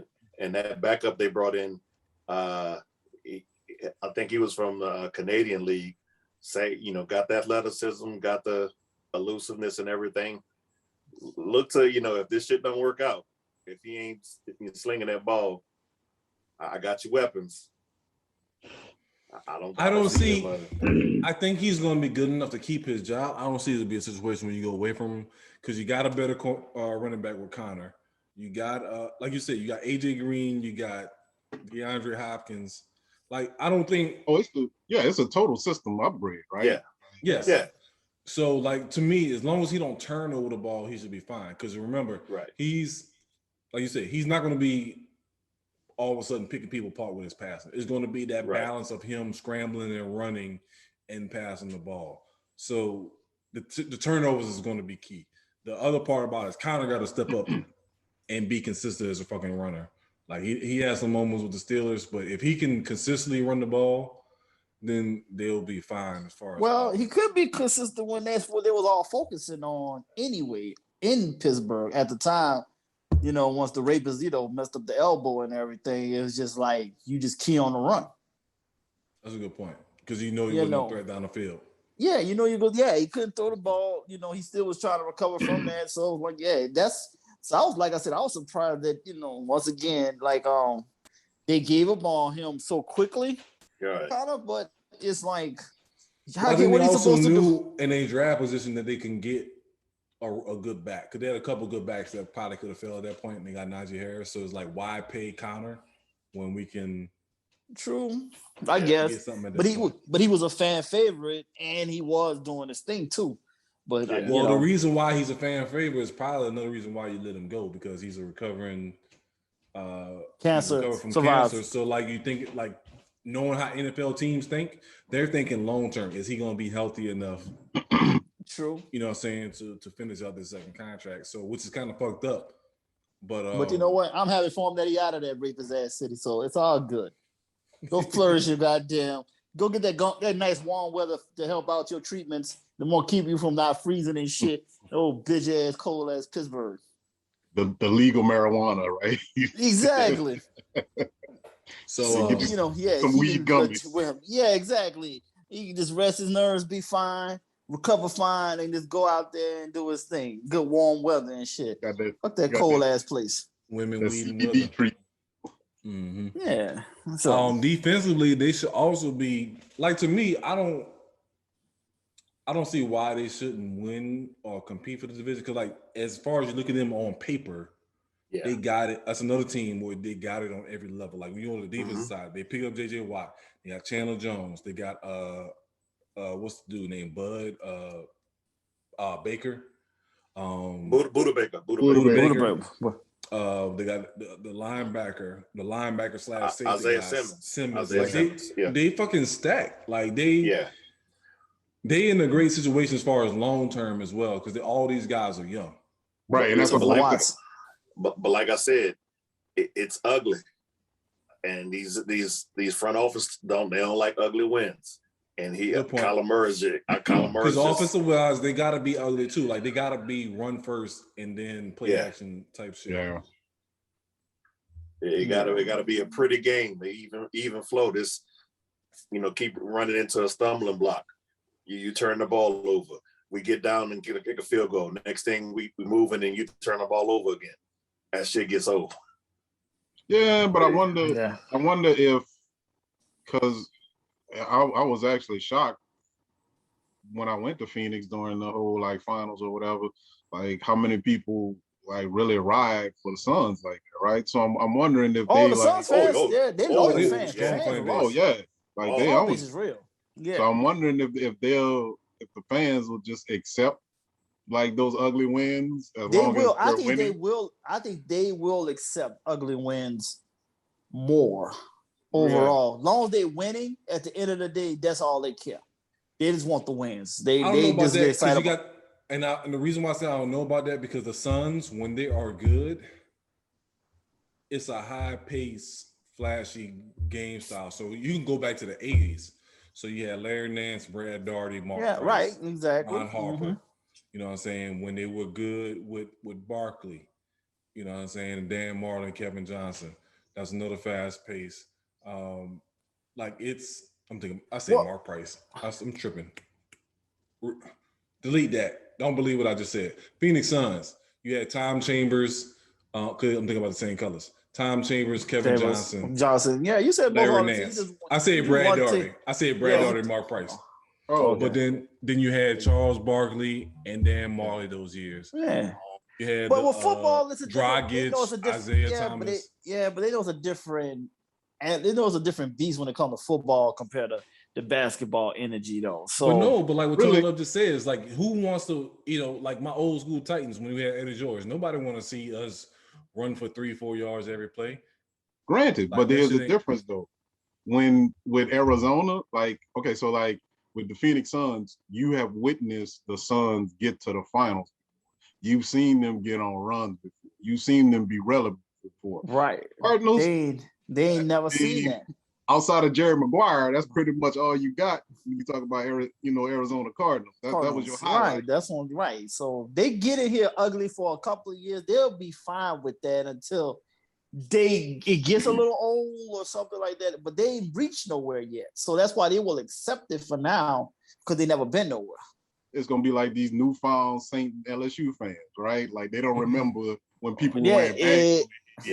Yeah, they don't remember that shit. They just think I call those the Katrina. I call it the post Katrina fans. I ain't no goddamn Saints fan until Katrina happened. We supposed to. So where the hell y'all come from? Shit. That sounds nice. So yes, I could see Phoenix doing that same thing, but they overall, like you said, on paper they look like they can be. They're definitely gonna be a lot more competitive for sure. I don't know if they win the division, but I can still see them being very competitive and making it close to a playoff run. Yeah, as a wild card team, it's possible. Yeah. But it will be the defense causing a lot of. It will be because the defense caused a lot of turnovers, though. It ain't gonna be because of offense. The Seahawks. So to me, I think they're the team that got the most to lose. Because the media or just a casual fan will look at the Seahawks and think that they're the constant professionals. The you know what I'm saying? Like they're the safe bet in the division. To me, with the whole Russell potentially get trading shit. I think that's gonna fuck them up in the long term. Like I think Carroll gonna be out of this year. Like to me, I think they're gonna have a bad season, and Pete Carroll gonna be out, and there's gonna be a rebuilding process, and Russ gonna be out too. Like it's a make and break year. Because like think about it, like as far as their team, besides Russ and DK Metcalf, well, they got DK Metcalf and Lockett, but the offensive line is suspect. Was they kind of blame Russell Westbrook on it? It's Russell Wilson. You mean Russell Wilson? Well, yeah, Westbrook. Damn, I'm a basketball guy. NFC West can't get away from basketball. No respect to the NFC West. I mean, we keep going. At least, like you said, at least you keep everybody that's in the West. They are in the West, so you got to respect LA the fact kid. that so we keeping everything in the same region. You know, Wilson, the sacks that he do get, he holds the ball too long, he's scrambling and running around, breaking the pocket, et cetera, et cetera. But it's like they got this unique play on, like DK Metcalf don't come around too often. You know what I'm saying? He's the new age version of what's your boy that played for the Chargers and the Cardinals, David Boston. Like you don't get power lifters that run 4.3 too often. This freak of natures, 4.3 40s and 10.3 700 meters. You know what I'm saying? Like against a world class. Yeah, like these are fucking freak athletes. You know what I'm saying? And he's somebody I think that's going to work to continue to be great. But I think the team around them, you know, they don't have that defense no more that they used to have. They don't have a running back that they can depend on just yet. It's going to fall down quick for them. Well, it should have been fell down several years ago, honestly. But Russell's what kept them relevant all this time. He's been carrying it. That's why he's been feeling, that's why he be feeling the way he feels right now, because of the fact he's not being appreciative, because he's the reason why they've been staying relevant and staying afloat right now overall. I think also what a lot of these quarterbacks are wanting right now, I think what Drew Brees had in New Orleans. Drew Brees was in a lot of those meetings. He has a lot of say in the front office. A lot of say, and and I knew how prevalent it was, because him, Sean Payton, and what's the GM name? Loomis. Loomis. Yeah, Mickey Loomis. They all business partners on that Four Seasons hotel that took over the World Trade Center. That's how close they are. Right. That's all. Hey, we gonna make some money. We gonna make some money off the side. We won the Super Bowl. We good money in these streets. We getting money, nigga. Exactly. We won the Super Bowl together. We know how to we see eye to eye. We on the same page. When you see that type of relationship, like, hey, let's go make millions over here. Let's even make more millions over here. But they had a chemistry. That's a real chemistry though, too, at the same time. That's that lightning in the bottle type situation. If you get that many people all on the same page and are actually legitimately respecting each other, to even go into business outside of sports, that's a whole other level of some freaking respect for each other. To be like, let's do this. So, but like you said, that rarely ever happens. Right. And I don't know if y'all saw the pictures of that spot. I know it's supposed to open up in I want to say September. I saw them build all the construction. I seen the when I was last time. It's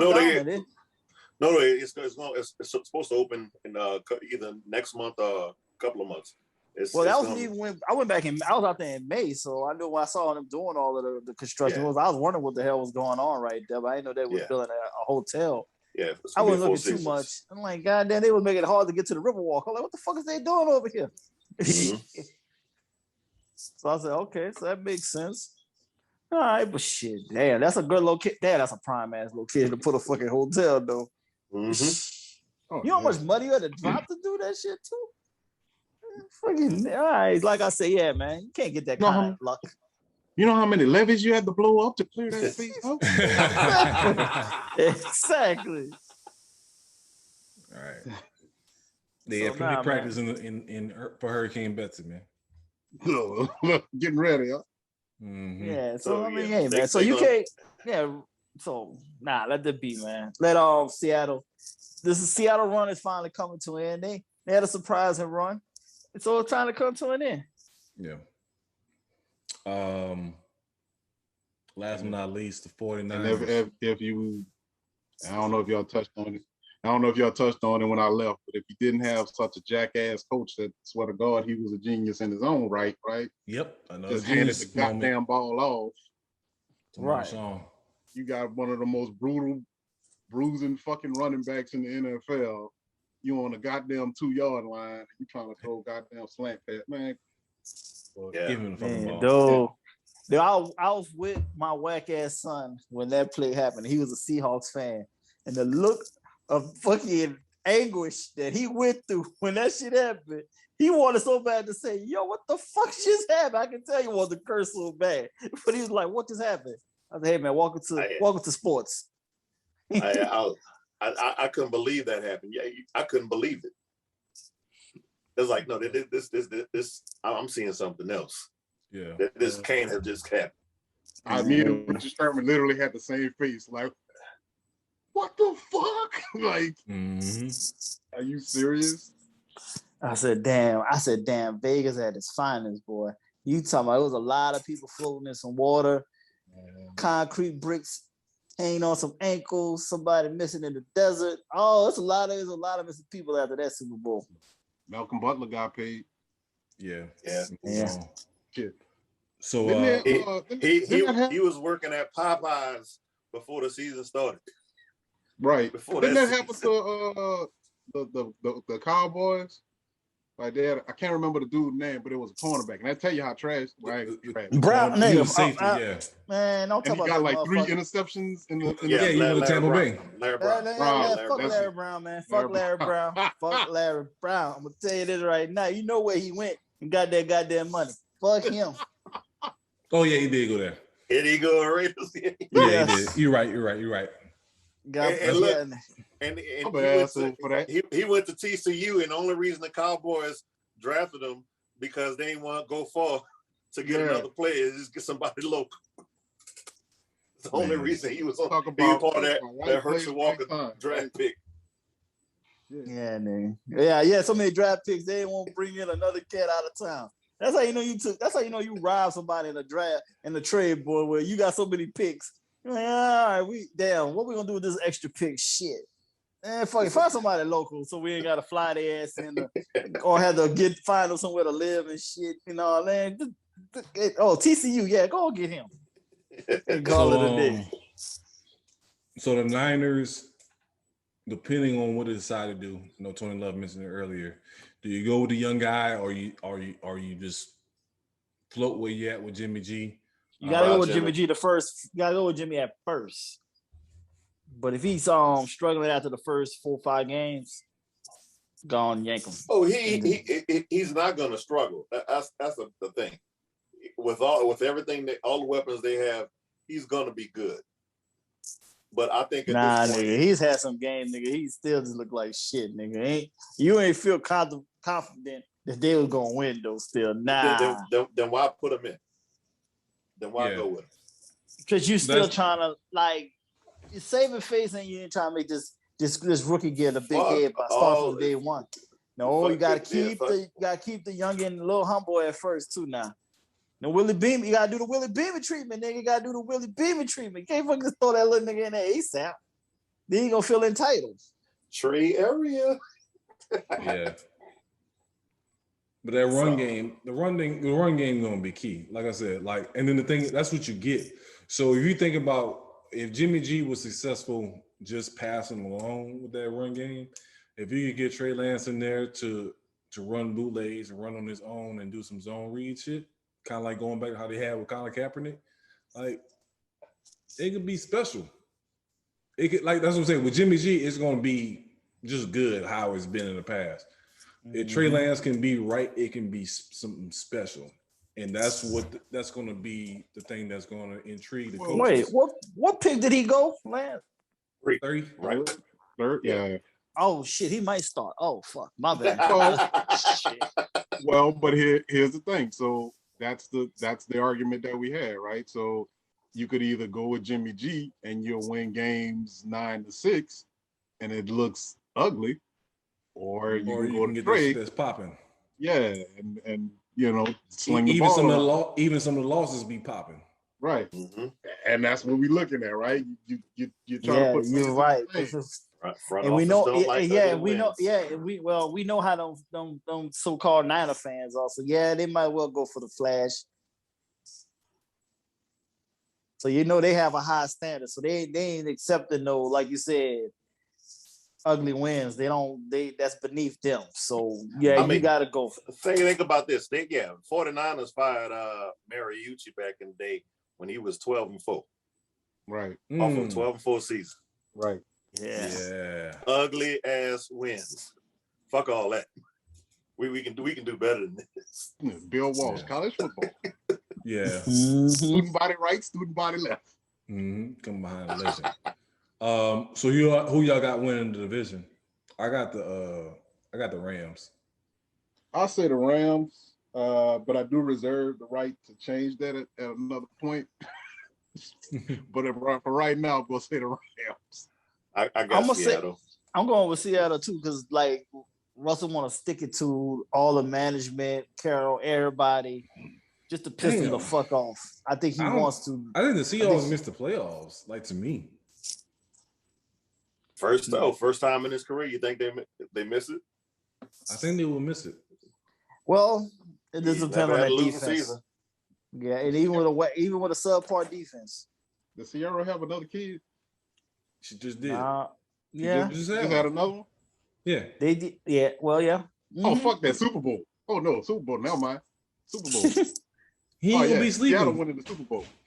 How they winning the Super Bowl? Sierra just had a kid? Yeah. Sierra for him, right?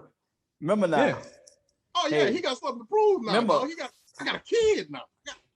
He got that boy. It's the second one. It's the second one with her. But he got that boy. But it's a boy. You got a boy. You're older now. You think about your legacy, what you leave behind. They named the little boy Win.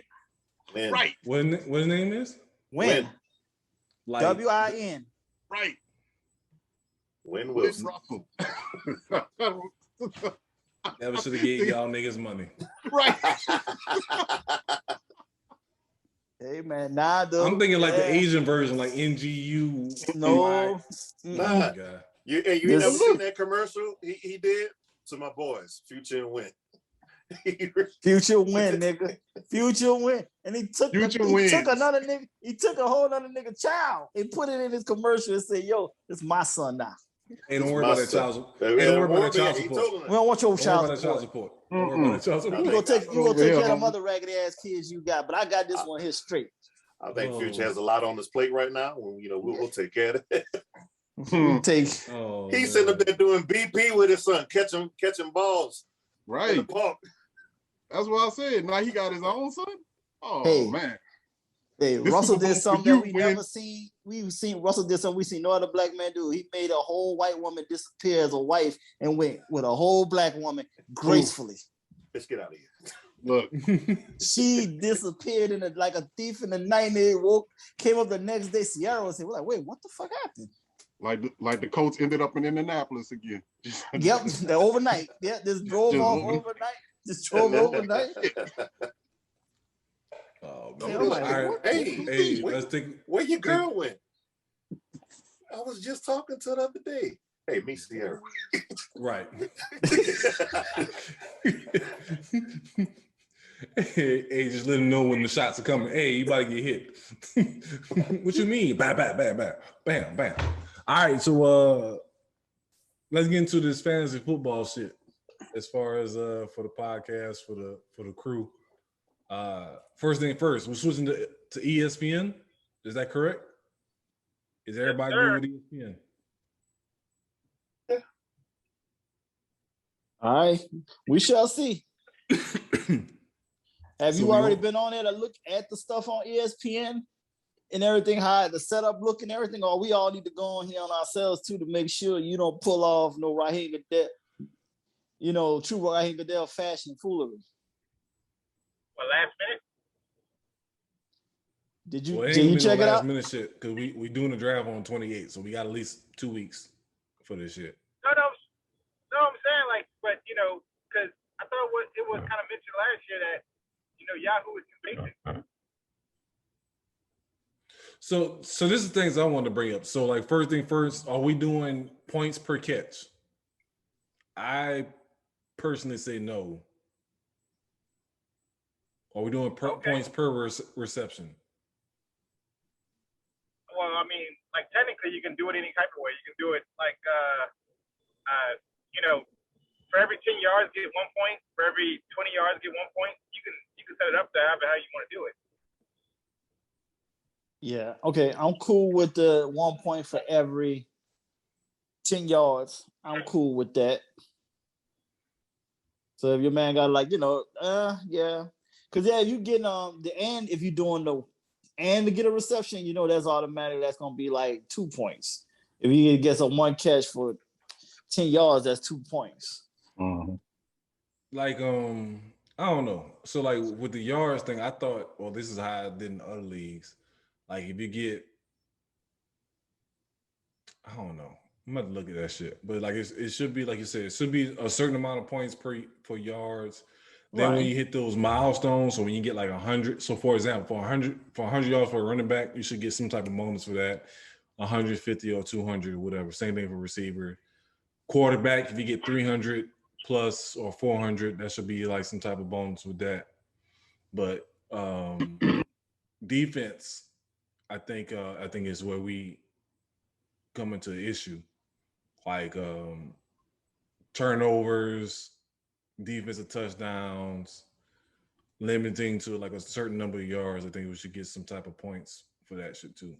Yeah, not get penalized for every goddamn yard they got on the Yahoo one. Because it seemed like everybody was in the negative every single freaking time we played. Yeah, the yards shouldn't count though, right? This should just be the scoreboard. Yeah, I think that's what should be more important. It shouldn't be the yards. It should be turnovers, defensive scores, and that's it. Or unless you just hold a team to like a 150 or below or something like that. Well, even with that, because it's like the way that in the leagues that I've been, the way that it's set up is like, so your defense will start out with a certain amount of points. Yeah. It starts out like that, and every time somebody scores, it like takes points away. So you can go down to like, you'll start like, I think maybe like something like 15 or 20 or something like that. Now you can add on points, like if the defense scores or sacks or something like that, add on more points to that. But you have a set point, like 50, let's just say 15. You start out with 15, and then from 0 to 14 points, if they score, you lose 5 points out of that 15 or whatever. And then every bracket that you move up in with points, you lose points out of that system. Okay, I can work with that. But how many points we'll do for interceptions and fumbles, or we just do 1 point for that? Just 1 point interception, 1 point fumble. If you return it for a touchdown, it's 6 points. Yeah. Okay. That's how it was set up last year. Oh, they ain't seen like it. Why we that defense was that damn garbage, man. We was fucking seeing like that shit was like, what the person putting the defense on here? Well, it was COVID, so Nah, it's like this every year we played this shit. Even before COVID, we was like we hated our defenses. Well, we can do it to where we have a defensive team and players. We can make it a little bit more interesting. I don't like the individual defensive players. Yeah, you'll be all day with that. Yeah, nah. He's just straight offensive. We do this the whole team. Now we can probably add multiple. You can do the multiple quarterbacks, maybe. The quarterback system. Yeah. I don't know about that. I don't like that. That get kind of messy too. I don't like that. Especially with like nowadays, like there's you got mobile quarterbacks, so you got quarterbacks getting yards on the ground and in the air, that too, and touchdowns and both. So I think like getting 2 quarterbacks kind of just be greedy. I can see right now somebody gonna get the cheat code They're gonna fuck around and get Taysom Hill at one quarterback, and then Tom Brady at the other quarterback. So now you got one scoring all these random fucking touchdowns off of trick plays, and then Tom Brady just throwing for 500 yards and shit. Well, that's true too. And I like a 2 quarterback system there. If you have to have 2 quarterbacks, you don't have one. Exactly. So technically, normally the 2 quarterback leagues I've been in, you have less wide receivers and less running backs. So it's not no. I mean, right? I know you're saying. Yeah, you losing a position. Yeah. Yeah, like that. Like you don't have that that flex. Oh, the flex receiver. Yeah, the flex. Yeah, you losing that flex. So okay. All right, then we did that. We think about it. Then okay, trying to see what else is there. We need the. The points is embarrassing. No, the other thing, if somebody ain't confirming they're gonna be in the draft, they need to be out the league. God damn. Yeah, no auto draft. Nah, nigga. We sick of that auto draft and shit. Fuck all that. Yeah, we dead in auto draft niggas for sure. So then, do y'all want to just? Well, and that's y'all, but do y'all want to do the like? Draft? Yeah, like not actual on the computer, but like you got to pick it in person type thing. You know what I mean? Like you got to set up a board yourself, and then everybody pick. You make your picks like that. We did that live cast. Yeah. That year before. Man, we did that. You know what? There you go. That's a show right there. That's a podcast. We did that. I like to do that. Yeah, do that. The live draft on the podcast. There you go. But we still know, but no auto draft niggas though. Yeah, you gotta be in. You gotta Yeah, that's my thing. It's like because between the auto draft and then people not doing this shit during the week, that was the biggest killer. These last few years we've had too many cats auto drafting in the last minute. Everybody got to confirm this year that they physically gonna be there. So we got 1, 2, 3, 4, 5, 6 people right now confirmed. We're gonna need some other people. Dash said he'd love to do it since the trophy's involved. I'll whip his ass again next year. I mean, I think he didn't do it. Y'all kept him in on it. He didn't do it last year, but his thing was still on there. Yeah. So like, I'm pretty sure he can be in. I know Alex going to want to be back in. Yeah, my boy Jay going to want to be back in. He said he back. You remember he called everybody. We all are professional, son of a bitches and shit. Because now we want to bring the trophy this year after he won it last year. So he ain't feeling none of us for pulling that shit off. I know Junior gonna be. My cousin Junior gonna probably be back in it. I mean, he's always down. So like we'll get people, and like I said, it just be a matter of getting people confirmed that they're gonna be available to draft. Right. Twin hit and miss though, but I ain't counting on him this year. Think Jason gonna do it? I mean, we got to make them confirm that they're gonna do it though. I'm gonna I'll reach out to them, but then I'm gonna say you have to make sure you're available. And if it's not, we gotta figure out is there any way we can you can delete their asses outright. Yeah, we gotta get it done early before the draft, like the week before, like at least 5 days before, so that way if there's a problem, we can remove people and make sure we got an even number. Yeah, because I want to say on Yahoo you could transfer a team to somebody. Mm-hmm. I mean, only the commissioner could do it though. I mean, but you can just say, hey, this person not active. If you cool with the team, I mean, like you could just say, just play this team or whatever, and yada yada yada. I've had people do that and they won. They won the season, surprisingly. Mm-hmm. So Nah, we want to make sure your ass don't get the number 1 pick again, nigga. That's what we trying to make sure also. You know As what? the commissioner. The last time I had a number 1 pick was probably like damn near 10 years ago. No, you had it last year. Nigga, you had it last year. What are you talking about? You hit us 1 hour beforehand and said, oh, the draft in 1 hour, and you were the number 1 pick. We ain't trying to hear your shit. No. Hold on. Come out. Yeah, now I was the last pick of the draft. I didn't. Here's the thing. Yahoo automatically you know what I'm saying? I generated my ass. I don't trying to hear that shit. You the commissioner, and we ain't trying to hear that shit. You did something. I didn't do anything. Hey, guess what? Get him, girl. As between you and Yahoo, and we don't believe you at this particular time. How you gonna believe Yahoo? Because Yahoo, what they known for scamming. And what is Yahoo always known for? Scamming. So y'all figure some kind of way to scam this situation, and we all looking at this like, this nigga gonna hit us the day before, say, yo, draft at 6:00 tomorrow. You niggas be scheme, man. We don't believe you. You need more people. Rockefeller, leaders of the game. Yeah, so just saying. We don't care that you're driving. Yeah, your driver they saving your ass on this one. I'm about to say, look like you going to drive through right now. Look, you going to Checkers? You going to Rallies? Where you at?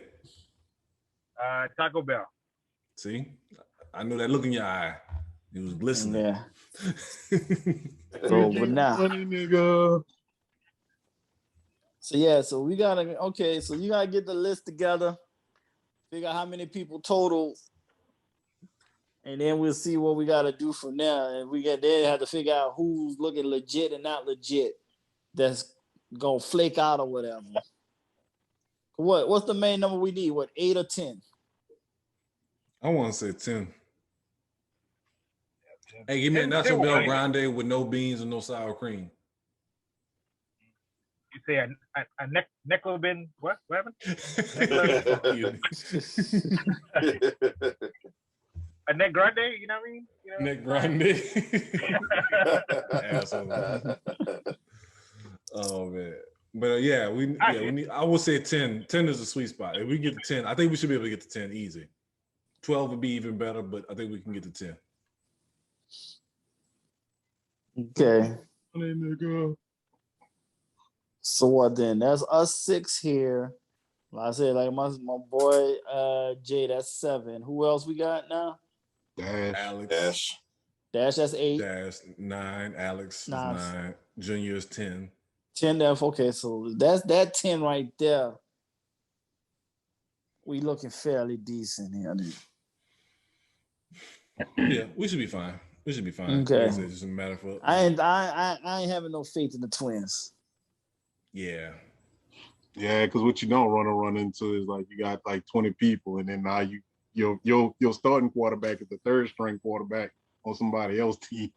Like, yeah, so I always feel like 8 to 10. I feel like it's always been a good spot. So we got the 10 right there. We straight. All right, then. So cool. If he fuck around here, okay. Raheem Goodell, you end up being the number 1 pick on this first year on ESPN. We know you full of shit, and we're gonna find out some kind of way to fix this shit. We're gonna figure something out. Fucking Bud Kilmer over here. Win at all costs. Yeah, I'm gonna find something out here. I promise it's gonna be Anthony. It's gonna be Mr. Love. They don't make it no better because basically, if you calling it beforehand, it lets us know that you still was on some bullshit. So they don't make it no better. If he do, and then if you say that, and then Tony Love do get it, oh yeah, we know it's the fixes in. We got to do some Friday Night Light shits. We all show up at a truck stop and flip coins, right? And decide who gets in a secret location. Mm-hmm. With a whole bunch of natty lights, right? So who gonna design this trophy? No, we were saying the rings. We gonna do a ring? Oh shit! Now we getting beside ourselves. All right, how this ring gonna look? I'm feeling the ring now. Where the hell was I at? And missed the ring. Okay. Yeah, that was in the chat. All right. I can work with this one. After all these years or whatever, now you settle for a ring again. This nigga here. This nigga here. Whatever, nigga. I love stunting, giving these hoes the blues. That was perfect timing. It's Rated Chopper so good at Bulletproof Rules too. Mm-hmm. We don't tear down one side, we tear down the whole block. I come in hot, baby. So your grandparents on the porch, they all in it. Oh shit. Speaking of that shit, I ain't got that shit on right now too. Let me fucking go find that shit. I know where it's at. Hey, you at home, man. She know you married. She relax. She might be relax. I ain't relaxing. No, she been mad quiet in this household for this weekend. Let me go find that shit on the next intermission. Mm-hmm. Speaking of quiet, I heard this joke today about the Sixth Sense. It said, if you ain't see it, spoiler alert. It said the genius of old boy. We believe more that his wife just didn't want to talk to him after we saw him get shot. Word. At the end of the movie. Word. You know what? That's facts. Dude, that's why it fucked us all up so much when we found out he was actually dead, yo. We believe she was just being an asshole. Yes. This bitch. He trying. Because the other part about it is like, I saw another one. It was like the fucked up part about it is like this nigga dead and he still believe he working. Right. Yeah. You know what I'm saying? I remember watching that when I was working in the movie theater, and it was like the whole, when everybody got that moment, when they figured it out, it was like, you know, because we all fucked up drinking and shit after hours of the fucking movie theater. Yeah. Free pizza from Pizza Hut. And and we was just like, everybody had that aha moment. It's like, coming in hot. Motherfucker, this nigga been dead the whole time. Like, some people didn't even get it at that point, but like, I know a lot of us like, this nigga dead. Like, that's right. Yeah. Kid all the real say I see dead people, and that shit just did not register to us. Nah, we skipped straight over that shit. We believe Mo, his wife just didn't want to talk because us as men, we know that feeling like, this bitch. This heifer ain't got no manners. Exactly. Yeah, man. So you still mad about that shit? You still mad about that shit? Like, I don't even think I rewatched that shit. I don't think I rewatched that shit since the first time I watched it. I've seen it a couple of times. That's how crazy that movie was to me. It was like, damn, like it was like one of those moments like I can't rewatch it because you can't get that same feeling again as far as not knowing what's going on. Well, I say like the Book of Eli. Yeah. No. Here we go.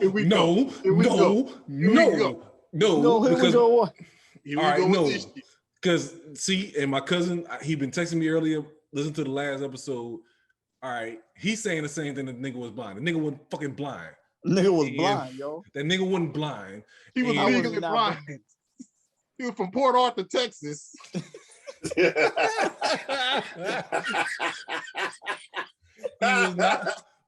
I can't even get it out straight. But no, he was texting me after listening to the last episode when we talked about that. Talking about, I was like, you know, going back and forth with him, and no, it's not the same. It's not the same as. I was not saying he was reading in Braille. Even the beginning of the movie when he was killing that damn hairless cat. That nigga was not. He was laying back. He was chilling. He was laying back, pulling the fucking bow back. So let's back it up. Drop it. So you telling me it's the same as watching Sixth Sense? Sixth Sense was he was completely out the picture from the very beginning. Correct. Mm-hmm. To me, when y'all saying it's the same as fucking that he was Eli, using his ears. No, listen, y'all not listening to me. You're not listening to me. You're not listening. Sixth Sense. You had no idea at all that this dude was dead from the very beginning. Book of Eli, y'all telling me y'all knew he was blind the whole time. So y'all No, we didn't know that. No, we didn't know he was blind the whole time. No, we figured that out till he opened that goddamn book. And that shit was real. That shit fucked us up. Y'all just telling me about the cat. Well, No, now we we say, yeah, go ahead. Go ahead. I looked at it as like it didn't make me go back to see all the stuff he was doing. Right. How it made me then go back to see like, damn, he was doing everything off of his more hearing than sight. Because because once you lose your sight, you're hearing something else intensify. But no, not at the beginning. Had no clue at the beginning. It was the same kind of the Sixth Sense effect. That's what we're saying.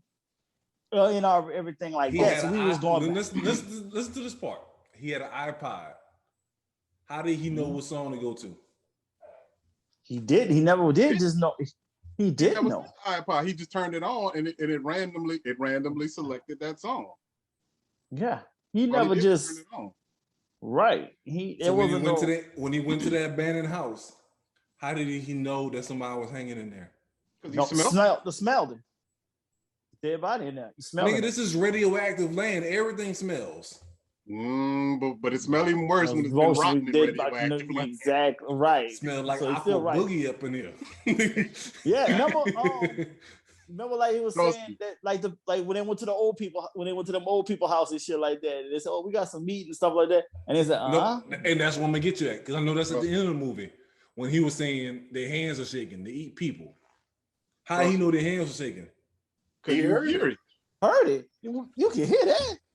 You can hear somebody. When they were holding stuff. No, when they was holding stuff, you can hear they can't hear that. It was coming. Yeah, when you holding something and it was trembling and stuff as they holding, like, wait, why they hand shaking? Is they handing stuff to them? He like, nah, I don't trust them. Why they hand shaking so much? So no, he only noticed it because they was holding things and offering them stuff. Your hand shaking matching your smile. Yes, but like I said, we didn't know till like I said, at the end with the book. When your boy opened up that book and he was pissed and he asked your girl to read it to him, that's when I like, damn, this nigga was blind the whole time. Like I said, I said it last time. I think he learned how to read Braille. The other part about it is when he going back to the beginning. You can't teach nobody how to read Braille if why you can't? Why you can't? That's like saying now we can't teach our kids to write cursive. That's what you're telling me right now. You can. That's like saying you can't learn sign language unless you're deaf. Like, exactly. You can my learn. Daddy, my aunts all knew no sign language. But will somebody have to teach you? Yeah, they learned it.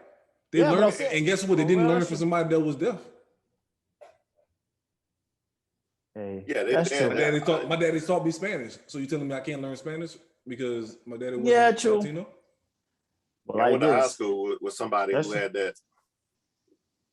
They had this. That's what I'm saying. Like, it's just too many things that. So, like I said, going back in the beginning in the house when he went to the faucet and was trying to run the water, how he knew where the faucet was at? This nigga racist. he could smell the water source. This nigga racist. Yeah, you can move around and find things, man. But he wasn't fidgeting around the house like he was bumping into shit and reaching and touching. He was just going straight to it. But here's the thing, though. This nigga Daredevil could take down the whole fucking international Asian drug ring, and you don't say shit. Booker Eli. Because again, no, back it up. And now you got all these questions. Yeah, exactly. Daredevil is not blind. He's not. He can see shit. He just sees shit in different colors. Okay, so Booker Eli, he saw it in grays and whites. Shit, I don't know. So like you said, he's legally blind for Port Arthur, Texas. Okay. Yeah. Hold it down. Mm-hmm. Shit, God, hold it down. Mm-hmm. My mama kicked me out at only 14. All right, we're gonna leave that alone. Cause you get my blood pressure up. Get my blood pressure up. Nigga wasn't blind, man. Hey man, how about we pull that up? Google says Eli was blind before the war, and after finding the Bible and hearing God's voice, he regained his sight until his task was completed, finding a safe place for the Bible. This is why he did things a blind man would do and could read Braille, and also why his eyes were normal at the start of the film and clouded in the end.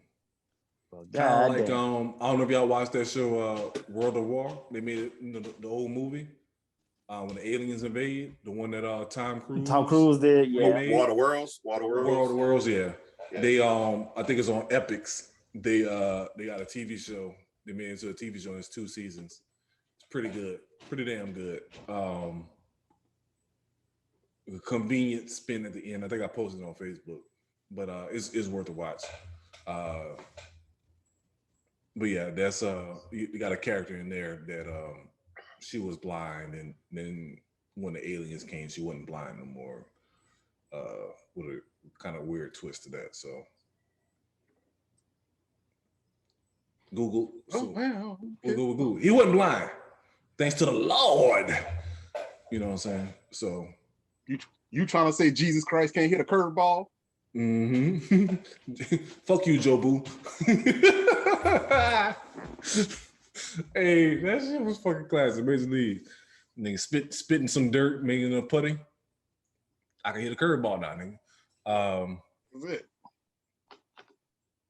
Who was that character? What's your boy? What's that actor's name? Like, he's been in a whole bunch of shit. I just don't know. Dennis Hainsworth? The white dude from Major League that said that line that you telling me Jesus can't hit a curveball. Oh, the white dude. Oh, because he's the old white dude. Like, he's always like the old grumpy white man. Yeah. He's been in a bunch of shit too. I just right offhand. Research department. I know you're talking about, but I can't. He got a girl name too.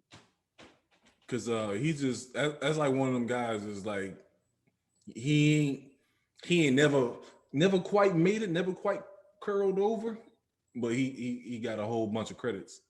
Fucking, and I tell my son that who he wants to be an actor. Is like, hey, you just need to be in a bunch of shit. That's all. You need to be a working actor.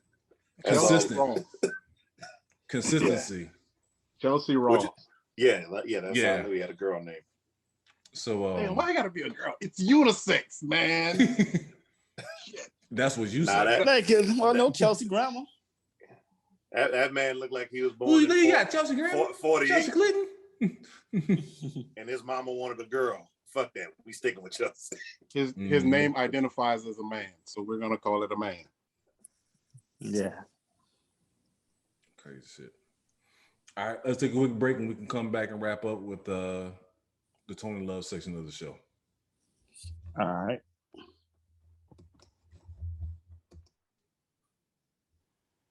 All right, Tony Love, your portion of the show. What have you learned this episode? Just a little bit here. First, we learned that sports numbers lie the most in all of in any number profession. 2, Texans have more talent than the Jags, and we still pick the Texans to finish last in the AFC South. Damn. 3, there's something to people who believe in themselves more than you believe in yourself. Something to that. 4, the NBA Western Conference has more presence in the NFC West division than the teams itself. Mad disrespectful. 5, NFL front offices don't like ugly wins. They don't. And 6, Batman is just racist against the Book of Eli. That's all it is. If a white man can do it, you believe it. Racial, man. Racial. I'm not even gonna fall for the trap. I love Book of Eli. Some of my best friends are named Eli.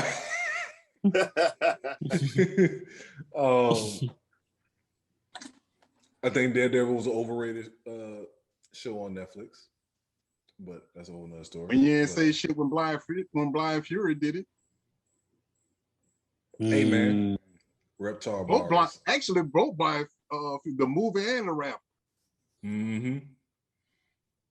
He got a whole Rockefeller contract. You didn't say shit about that. Hey, them fingers be working when he be spitting too. Exactly. he believe in Eli Manning. Eli got rings, man. Regardless. Well, yeah, Eli do got rings. Well, Booker Eli had not. So look. Denzel big ass knife on top of that. Yeah, exactly. Got Oscars.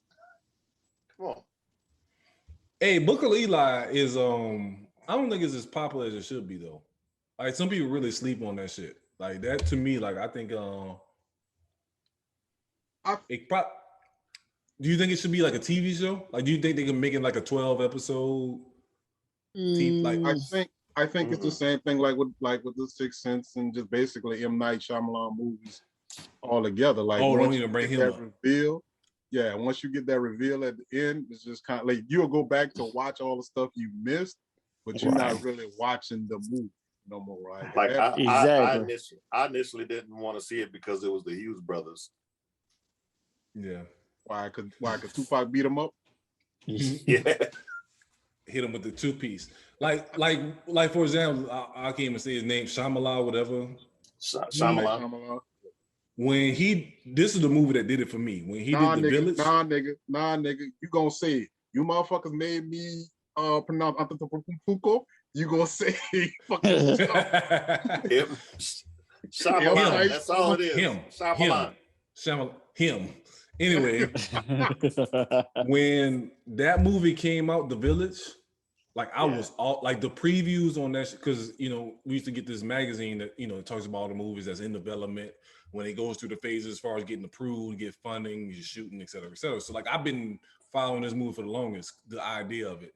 And then when I saw the preview of it on some other movies, I was like, oh, this shit gonna be fire. And then when I actually seen this shit, I was pissed off. Right. Right. It's like, nigga, you really up in here in Boston in 2002 and like, come on, other man. side of the freeway.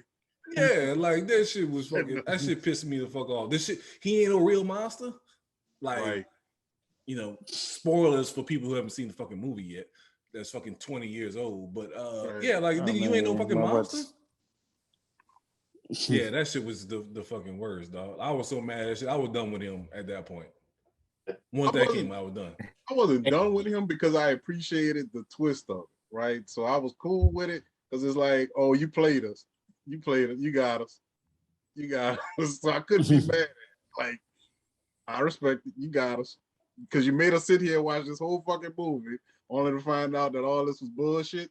Oh, yeah, you got us. Hey, basically, this is exactly what happened. She was in the back of New Era and walked her ass to fucking I-10 in the class. She didn't walk the fucking I. She didn't went from fucking Tiffany Drive to fucking I-10 and fucking figured out that she was in regular civilization. Man. Oh, they got people here? They got Danny Clyde back here. Let me get a po' boy. Man, that shit was fucking. Nigga, I ain't had Danny Clyde in so long. Damn. Now you make me want everything. Now I want a buttermilk drop. Hey man, nobody told you to move out way in the fucking wilderness. Hey, but I got Boudin though. I got it. I got Boudin. That shit. Look, on every fucking corner, somebody making Boudin or crackling. And crackling. That's what I said. And fucking crackling. Fresh up brown paper bag crackling. That's look, you're left, right? Yeah. It's crazy. At Don's and Scott. Yeah. It's crazy that all y'all stayed out there. Like you, Lou, I think Chad's out there. Well, if you remember, I moved back, right? So I had moved because I left for the Air Force. And then when I came back, I stayed in Hammond. And then I was just like, nah, fuck this. If I got to be anywhere in Louisiana, I'm being Lafayette. Like, that's the least amount of bullshit and foolishness, but I still had 3 Walmarts, right? Like, right. So like I had options. Yeah, but I ain't got to deal with all that metropolitan city limit bullshit, right? Like, I ain't got to be in traffic for 3 hours. I ain't got to be on a street, see where I want to go across the street, but still got to drive. Yeah, like, nah, I ain't got to do this. I should be wherever I need to be in Lafayette. I should be able to get there in less than 30 minutes. So I'm good with that. I'm straight. That mall still open? Barely. Dude, they don't build the whole school next to the mall just to keep the mall open. Like, damn. They got there's a school built on it, and then there's a fucking Planet Fitness on the other side of it. Like, they're trying everything in the world to keep that mall open. And it's just, but the thing about it is, even the whatchamacallit one is struggling now, I guess, even with COVID and shit. But niggas don't go to malls like that no more, man. Like you go get malls are struggling across everywhere. Yeah. And Nargate, Nargate used to be the shit. Like that was the one where we shopped at, right? That was if you wanted to get Jordans or Jabos or the nigga shit, you had to go to Nargate. Like if you wanted Banana Republic or Old Navy, yeah, you went to the that other mall over there. But nah, it's bad over there now. But all they got is the Soup Man over there. Yeah, that's what great. Like you said, the combination of COVID and just malls in general dying out. Yeah. Cause shit, I can sit at my house and get on Amazon and buy everything and a drone to bring it to me tomorrow. Fuck that. Right. Exactly. Shit, even with the shoes and shit with Finish Line. That's what I'm about to say. Right. And Tony, if Tony is anything like me, being a big dude, every time you go in the mall to buy some shit, or we ain't got that size. Right.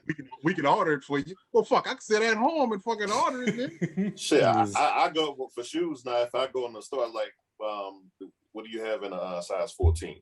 And like, now we ain't got that. We ain't got nothing like that. Hey, former guest when Dub C, when we was in high school, Will is, we 10th grade, you know what I'm saying? We was talking about being, having non-growth spurts from junior high.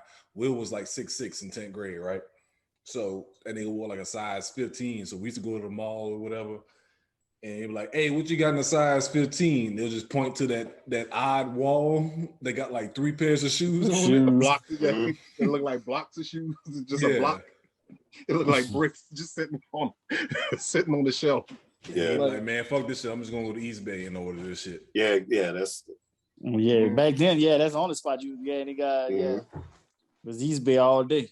Because like my brother, I think my brother wears like a 12 or 13, but he got wide feet, so like he had to get his shit special. And that's what it is. Because technically I can wear 11, but my foot is wide, so I gotta get a 12 just so it can fit. It fits. So, but it helps out when the Jordans get released that I can wear from a 12 to 11. Get options. I got a little more options. So I ain't stuck with just one size. I got nothing. Yeah. I can't do it no more, dog. I gave up. I gave up. I can't do it no more. I tried the raffles and shit. And at one time it was working for me. I was like, every now and then I went around. Yeah, me too. But then the last few weeks. To me, that shit is whack. So this is my problem. This is me personally. I can't either pay extra or pay more than the normal, or like you said, do this raffle or stand in the fucking line for some Jordans that I had as a fucking kid. Like, you know what I'm saying? From like, I don't know, it might have been like 4th grade on to maybe like 10th grade when I bought some Kobe's. I had Jordans every year. So like, to me, it's like I can't go through the struggle to try to repurchase those all over again. It just, to me. Yeah, I only bought the ones I never had before. That's the only ones I would get. Well, goddamn, Richard Rich, we ain't all grew up having our parents buy us the Jordans we wanted. It wasn't my parents. Now I was about to say it wasn't my parents. It was my brother. Well, we all wasn't able to be drug dealers as a kid, Damaris. Fuck, we couldn't buy our own shit. Good Lord, he don't. I'm so happy teach me the game, Ghost. Oh shit! Good thing he don't listen to the podcast. This is hilarious. Oh man, but yeah. So like, that shit don't. I can't go through that. I can't go through that for something that I had already. You know what I'm saying? I appreciate getting the different colors and shit. I understand that. Like you said, maybe the ones you ain't had. Because I only had one of the colors. I had to make one decision. Black or white? Yeah, black. No, I usually get the white and the Carolina the blues.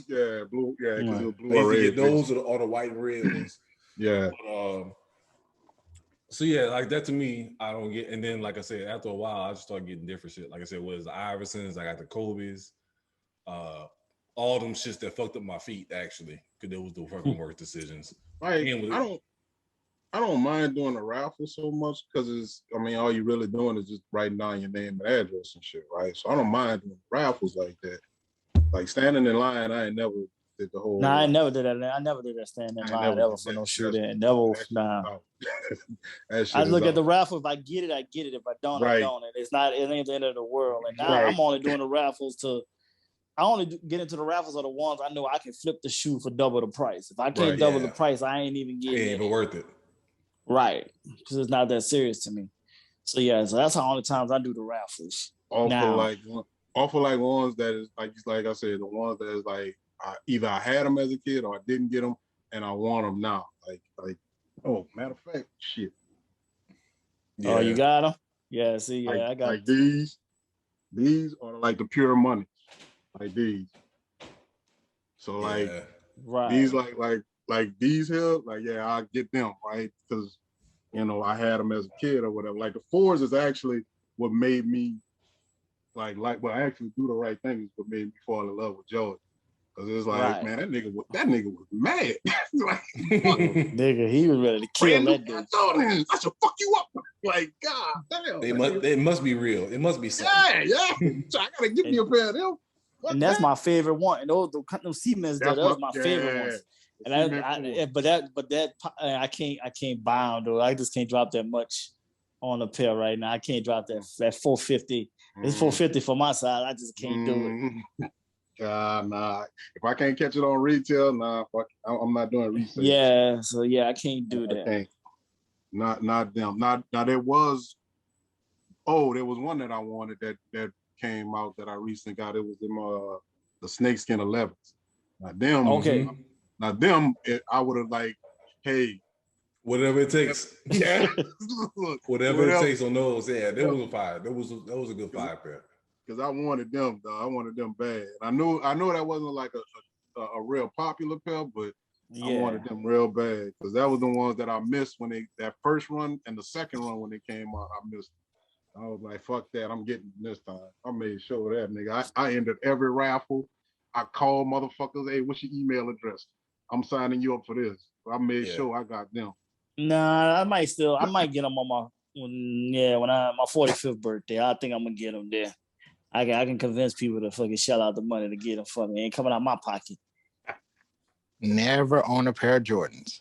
Never. We ain't surprised. Exactly. Mr. Frugal. And people call me frugal, right? He different. He different. Like he's super different. Like I remember one time we was in the mall. He buying his son ain't no normal size kid either. I remember this was some years back. And he was buying himself like, boy, you want to go get him some Nikes or some Jordans? Trying to buy him some cheap shit. I was like, this boy too big to be wearing cheap shoes. Like my grandfather used to say with my brother. Like, nah, you can't put them cheap shoes on that boy feet. He too big for that shit. Now he out there looking like Zion, busting out his shoes on the middle. Exactly. Exactly. You know what I'm saying? Got to bust him out these cheap shoes. You can't have that boy doing that. Now he has 4 pair of Jordans. Yeah, not by me. Not by you, because somebody like the same thing with me. Somebody else blessed him with those. So, but like I do shit like I don't get anything extra on my burgers if I'm coming home. So like how you pay for like extra cheese or extra bacon or whatever. Like I got that shit at home. I just go home and put that shit on there. I ain't paying for that. Yeah. Think I'm gonna pay 35 cents for some cheese? Fuck that. Nigga, a whole block at home. You know what I'm saying? Like my son, like he got fucking Jordans and fucking LeBrons up there. I ain't even, you know what I'm saying? I ain't even. I forget about some of the Jordans because like that. Like somebody had asked me about the ones that I got. It's the all red 11s, the patent leather all red ones. Oh, okay, I know you're talking about. Yeah. And then I got a pair of the all royal blues. And it was like somebody asked me about the royal blue, and I was like, man, I forgot I had the motherfucker because really for the past couple of years, obviously ain't nowhere to wear them unless I just want to walk around the fucking apartment in them. Shit. Right. So ain't nowhere to really wear them, but it's like, they there. Fuck, I just forgot about them motherfuckers. It's just in a box in the closet. They'll come out one day, I guess. One off. when the world goes back to regular diseases, herpes and shit. You know what I'm saying? Like for me now, when it comes to shoes, it gotta be functional. It got like if it ain't for me to hoop in, there ain't no purpose. I don't hoop. He said, "I'm about to say now." Yeah, I come stand on the court and watch. Like I had everybody give me out. That no more. I just bought 2 pair camo Air Max 90s. One is orange, and the other one's red. But they got the camo prints, but the one's orange tops, and the other one got the red top. Speaking of camels, you know what I do want though? I want a pair of Balance with the animals. The animals, you can find them on eBay. You can find them on eBay, but they 500. That's what I'm about to say. They are Cardinals. Yeah, but they got the Bally website. They got new versions. They ain't got the animal Bally's, but they got new Bally's that they sell. I've seen the new Bally's, and they still about the same price though. Yeah. 500. My brother probably still got some of his animal Bally's. Oh yeah, I know. Yeah, my brother got about 2 or 3 pairs. So he keep them wrapped up in the thing in the box. And I'm like, yeah, okay. At some point in time, you gotta wear them. Right. Exactly. I want a red or a green pair for sure. Yeah, I wanted the red pair. The green pair was real popular. Yeah. I seen red on the ball color. Yeah, and I seen one of my boys just recently. The picture he just had the other day, he had the yellow ones on. Ooh. I ain't seen too many of those. I've seen some, but like you said, I ain't seen too many of those. Yeah, he had the yellow pair. Red and green and blue was the usual. Mm-hmm. Sometimes black. I've seen black too. I've seen a lot of people with the black. Right. Very few. Black. In my school, they was making a statement with color. That's what I'm about to say. Yeah, they had plain black ones, but nobody wanted the plain because they were exactly black. Yeah. So it's I mean, I'm surprised. Like I said, they got an IG page. I'm going to find it and send it to y'all. But it was there was somebody posting. It was posting like classic the old animal ballads, and it was like, oh nah, we sell new ones too. And it was somebody, and that's why I found something. But but I just saw a pair on eBay. I just looked at it. Yeah, they were like between you said 4 and 5. It's all about the only thing about that. About to say the only thing with that when seeing them on eBay is like they made the top may look good, but the soles are all worn out. You can't really look at them like that. Yeah, that's what I'm afraid of. All the motherfuckers got bust up all the shit, and he just got some shoe glue. Yeah, yeah. So the shoes overrated. There you go. Hey, that's you. Did you go get the ones I recommended you to get? Look! I can feel the hate within you. Nah, because I mean, here's my issue back then about Bally animals, right? Like that was a drug dealer's shoe, man. Like that's what they did. You know what I'm saying? Like they earned it right to, but I'll say the Catholic school boys, right? That bust them, I'll be like, it don't fit you right. You know what I mean? You know what I'm saying? You gotta be somewhere. I get what you're saying, but like the thing with you wouldn't. All right, I understand. Like I never had no animal Bally's, but your ass wasn't even trying to put the money towards no release. Exactly. Damn, nigga, you couldn't just put the money towards a release. You need your ass whooped. What is your problem, man? That's being beyond checked up. Some Eastlands from Eastlands, yeah. Like he wasn't trying to get no release. You know what I'm saying? Like that's my no Travel Fox, none of that shit. Travel Fox, the Travel Fox is out right now. Them shit's going for like $170 now. Yeah, I saw that. Hey, the most expensive shoe I bought was recently, and I had to call Ty King to clarify, should I buy these things? Yeah, I was like, get them goddamn shoes, man. Quit being funny cheap. And look, your feet feel like you're on clouds. Do you not? Yeah, I agree. Thank you. You understand the difference? Like we were talking about polos. Remember we had that conversation about polos before? It's like it's different levels of polos. These niggas, Jimmy. They niggas arguing me down when I told these niggas about the purple label. They didn't think the shit exists. Oh yeah, purple label, green label, purple label, blue label. I was telling them about the thread counts. I was teaching them about the thread count. It ain't y'all. It's somebody in particular that's not on the podcast. I knew. Hold on. First of all, I spent $75. Here's the thing. I literally would go to Brooks Brothers and spend $75 on a fucking polo. But that wasn't even a purple label joint. Now the purple label go for like 150 like to 2. Yeah, 2. That's the Olympic shit. That's the shit the Olympic be wearing. That's the real polo. It was 75 to 150. That's what I remember paying. Being that I'm paying for the quality and the longevity of it. Being that I'm a Ralph Lauren shareholder, I feel like, I need to invest in my own self by buying more polo, Right. I'm just looking at some polo boots today. But I think polos are I personally, I mean, there was a brief Tommy Hilfiger run, but I always thought polo was like the elite universal shirt that you can buy. Yeah, because Tommy Hilfiger didn't have the same quality. You know what I'm saying? They'll have a good style, but a Tommy Hilfiger shirt won't last as long. Like you probably got polos that you had from when you was almost in high school. I literally do. And still be the same quality. Yeah, it's a white polo shirt with a blue horse. It's the same shirt that I had in high school. It ain't gonna shrink. It ain't gonna get the little beads on it and shit. The color gonna stay strong. Like that's what you're paying the extra money for. Is that you're gonna keep that shit for long years. Yeah, and that's why I tell people. That's why I went to people like, well, you wear polo and Jordans. Well, because the shit gonna fucking last. Like, you see me in the shit because it's the same shit, right? And guess what? It's gonna be the same shirt that you saw me in 5 years ago. Yep. Now, I was a strong Nautica cat, because it was just something. I just wanted to be opposite from. I would just want to be opposite from polo. Too. Nautica is good too.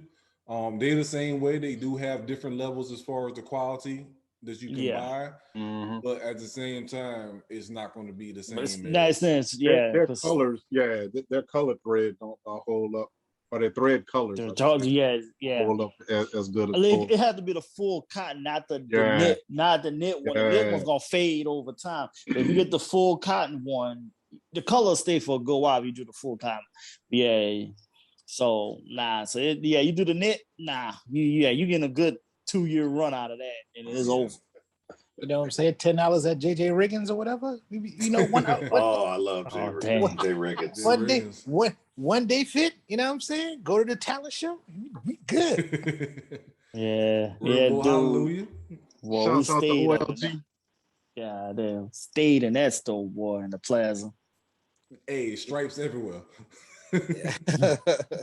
Shout out to Esplanade Mall. Yeah, rayon shirts to its fullest, boy. Rayon to the fullest. Take you 6 hours to get all the wrinkles out. Yeah, you gotta get a heavy iron for them shits. A seersucker suit. That's what that is. Hey, did y'all talk about the Kevin Hart and old boy interview? Don Cheadle? Yeah. That was funny. We didn't talk about it, but it was funny though. He was wrong for doing that to that man. Hey, do you think that was on purpose, or do you think he just a natural reaction to that? That was a natural reaction. He called him off guard. I think initially it was a natural. Yeah. And then he just turned it into a joke from there. But it went to me. All right. This is just me. As Kevin Hart to be in the industry, you gotta know Don Cheadle is a grown ass fucking man. Like Don Cheadle was on Golden Girls. But I think as man on Golden Girls. So like you still don't. Yeah, but you don't think about that. You don't. Yeah, that's what I'm about to say. Looking at him, of course, looking at him, you don't think he's that old. But you just know him for so long, you're not thinking like he really is 56 years old. You just don't even think of an age until it's actually. I actually felt like he was older. Nah, I thought he was in his early 60s. That's only because his hairline back here. So, and his hairline has always been back. Back there, yeah, exactly. Yeah. But I've always just thought him. He's saluting from the top of his head. Serious third. So, I think it'll probably one of the best engagements I've ever seen in a long time. Because we do it all to each other, here on the podcast. You know what I mean? Yeah. That's okay. I said that. I honestly said that. Real nigga shit. When I saw that, I said that and I laughed about it. And then something. Oh, Ty King when he said something when I was talking about that particular thing.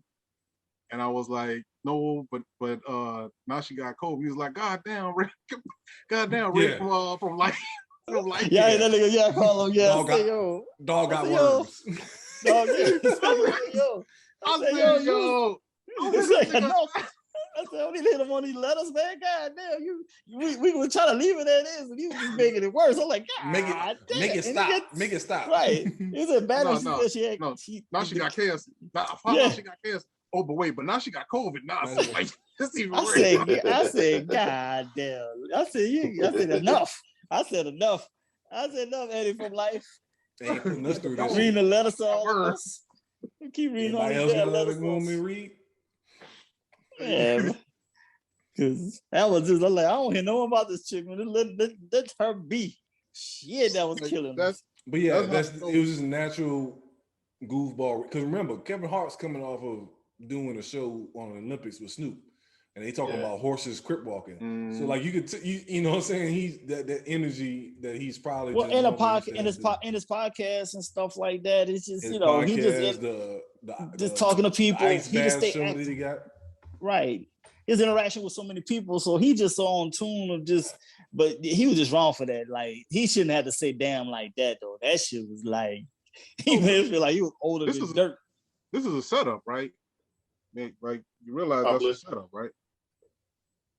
Like, he's setting himself up to have a talk show so that he can, like... Oh, yeah, he's pretty much, he's doing everything he needs to do to get, like, the late night talk show.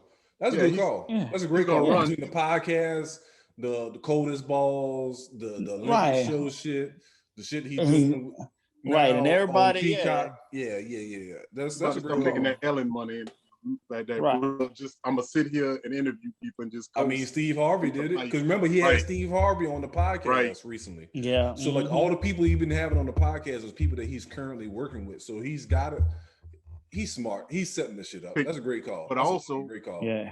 But also, I got you here in front of me. Hey, how did you do that? What happened? You picking up game?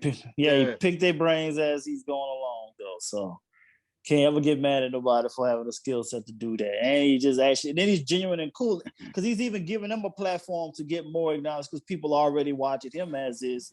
So he's giving other people shots too to just get more recognition also. Yeah, because like on the podcast, like it's a lot of those comedians that was popular when we was young. Yeah, but not the masses. The masses didn't explode, and he's bringing them back in and kind of recreating them. Man, he did Adele Givens. I was like, yo. Yeah, that podcast was fire. Like she was, like I learned a lot of shit about her, which I'm not surprised, but it was just like, you know what I'm saying? It was like, man, why didn't she get that opportunity or those opportunities, you know? Nah, she from Chicago. She's too hood. I'm about to say she shot town to the fullest. You know what I'm saying? So she only went. She just took a leap and just went. She didn't do this one show and then just say I'm going to New York after one show. I couldn't sell crack. No, I couldn't sell crack. I couldn't sell crack to somebody. Money. So I couldn't make. She said I just couldn't hand the crack to the person. So I just left it and then I just took my $100 and went to New York. Yep. Off of one comedy show she did in Chicago, and the guy said, "Well, if you get a chance, if you come to New York, come find us." And she just went out there and found somebody. So that's just crazy. You know, the thing about that, and I always thinking maybe it's just because I'm just a pessimistic person in general, but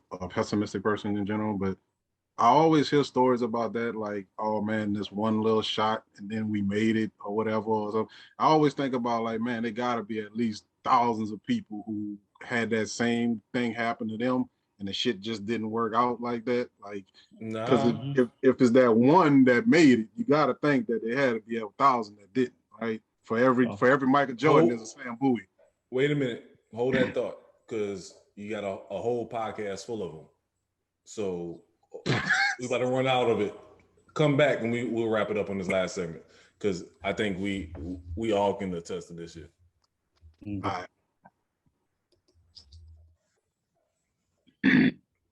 All right, picking up where we left off. So Jimmy was referring to like comedians or entertainers in in general, as far as picking up, leaving where they're from, then going to make it. air quotes, elsewhere. I think it is a difficult task, but I mean, for all of us, you know what I'm saying, from Katrina, that's basically what we did. Like, as far as like, we just people from one block that went elsewhere and was successful in other places. So I don't think it's impossible. Like I said, it may not be the usual, but like I said, it just, maybe it's from where we're from, and maybe it's our upbringing or whatever. But we all were able to pick up and move and just be and able to fit in and be successful elsewhere. Yeah, but most people ain't willing to take that, like you said, take that risk. Or Louisiana, culturally, we don't move. Right. That's what I'm saying. We was the abnormal. Like, when. Well, we had parents that actually had to take us on vacations outside of Louisiana. Right, yeah, that's true. That's what made us see more. Yeah, we knew that there was more out here than just New Orleans or Louisiana. Or Mississippi. So explain this to me, and maybe it's not y'all personally, but this is the problem I have with people from New Orleans. So, like, no, I didn't grow up in New Orleans. I never really technically lived in New Orleans. The closest place I lived is Belle Chase, and I ain't really lived there. Close enough. but like the thing that kills the thing that kills me is, like, I'll say something like, "Oh yeah, man, I remember going to Key West or whatever, Kenny Key West or whatever," or "Oh yeah, man, I used to go to like Esplanade Mall or something like that, something that is like, or the McKinsey within range." You know what I mean? Like, yeah, something like that. And it's like, what you know about that? Hey, you realize, like, I grew up like an hour from New Orleans, my brother. Like, it's not like there's not a drawbridge and a moat that surrounds New Orleans that prevents me from coming there to see this shit. Like, what you mean? What I know about it? Like, I can see it. It's right there. Like, fuck. Well, but I think the difference for you, like we were just saying with our parents, like, as far as being able to see the shit, I think with your parents too, as well, is like, they didn't just limit you to St. James Parish. You know what I'm saying? Right. Or you didn't limit yourself, but the other part about it is a whole bunch of people in that area that's all they knew, and they would refuse to, like, matter of fact, like with Wine, you know what I'm saying, that was running back for us. Wine, he literally never been in the city until like maybe my senior year, when I brought him to the block one time, or I brought him to Canal Street. Like, he literally never left St. John Parish or left the river parishes before that. See, I remember at 16. I remember at 16 stealing the car to go to the Bayou Classic, right? Right. Like, you know what I'm saying? So I think it's your upbringing that kind of plays a factor into that. Yeah, one of the first jobs I had out of high school was working at a community center uptown. And we went to Walmart out in the East. That was a big thing for them. We going to Walmart? I was like, yeah, and we might stop at the Plaza too. The Plaza? Oh, yeah. See, that's what I was going to get to. Like, for people in the city, like, just to go outside of your region, neighborhood, your neighborhood was a big deal. So, like, for us in the East, we had no reason to leave the East. We had a mall, we had Walmart, we had Winn-Dixie, we had Nationals. Like, we had no reason to leave the East. Hey, we had them hoes too. And we had the hoes. And we had the hoes. Yeah. So it was like it was no reason to leave the East. Marijuana. No reason to leave the East. At best, you would probably go to in Gentilly Mall. Gentilly. That's probably the farthest you will go to that you really had to do. You know what I'm saying? But like, people uptown and like, they didn't leave uptown. Like, that's all they know. Like, people from uptown didn't come to the East. You know what I'm saying? It's all people in the West Bank and shit like that. So it's like, for them to say that shit to you, like, talking about what you know about that, is fucking hilarious, because they didn't know shit about the East, or they didn't, or vice versa. They didn't know shit about uptown. So it's like, if you lived in like the heart of the city, you thought we had money living in the East. Yeah, they always said this always bougie. They always said nigga, bougie. That's what I always heard. Niggas. We was like, because the East we was the Air Max, we was the Nike and the Air Max, and then everybody else in the city was Reebok. Like it just was like that more of a. They just all thought we had it. Well, I guess you can somewhat in their eyes because everybody lived in a house. Yeah, a house, right. Not like not no duplex. It wasn't like the project. So it did come off. Them houses, them duplexes uptown is worth double the money that the houses that our parents have now in the East. Right. Yeah, before Katrina, 80% of the East were homeowners. The people lived there. So, well, we only had like 3 or 4 apartment complexes throughout the whole thing anyway. Yeah. Yeah. Well, apartment complexes, the rest was like at best duplexes. Yeah. Look at you. Look at you rich niggas bragging about y'all childhood. Hey, people don't believe like the way the East is now. They don't believe that when we say that ain't my East. Right. Exactly. That is not my New Orleans East. Yeah, I don't look at this shit no more. This is this is horrible. Yeah, it's rough over there now. You know what I'm saying? My mama told me the other day, she's talking about one of her friends in the homes that she live in got hit by a car on the service road. You know what I'm saying? She was like, he got whole reflectors and shit like this. She was like, damn, you couldn't see this nigga? You know what I'm saying? So like the East became Lancashire, like the whole East is just that's it, right? It's like, God damn. It is horrible, dude. Yeah, it's horrible. As we mentioned before, the new Superdome and everything else is gonna go right outside of Michigan. Yeah, it's going right there where Six Flags at. Yep. Oh yeah, they got a cake baked for that. It's already like done. So it's definitely coming. Yeah, it's coming in the next 10 years for sure. Mm-hmm. Yeah, it's too much prime. Yeah, it's too prime real estate to just let it sit there and do nothing. And when you got shit on top of each other, trying to put it in that one little section in New Orleans, right there in the downtown, like that, like that's just too much. So you're gonna have to start spacing out, putting shit everywhere. And they're gonna keep, the Superdome ain't going nowhere neither. They're gonna keep it there. They're just gonna give it to 2 lanes. Always make money. But I don't see them doing that out there. Logistically, it don't make sense. Why not? You don't think they're gonna put a stadium out there? Yeah, legit. Yeah, you just got the one main road out there. Not too many, not multiple ways to leave and come in. Yes, it is. Well, I assume you got Chef. Then you can run it. You got 10 right there. That curves off. You got less than 5. You just got less than 5 ways. You got multiple ways to get downtown, but not too many ways to get to the. But that's the thing. It just only is for sporting events. That's it, though. It ain't like you trying to make it a everyday business. Well, the other part busy area. Because me and Ed Tykeem was talking about the other day, it's not just from coming from the city. You also want to bring in people from Mississippi too. So it's not going to just be from one side. You want to bring in people, right? They don't slide down. Remember back in the day. Remember back in the day, was trying to make it the Gulf Coast Saints. You know what I'm saying? Like, you know what I'm saying, to appeal to Mississippi and Alabama, or whatever.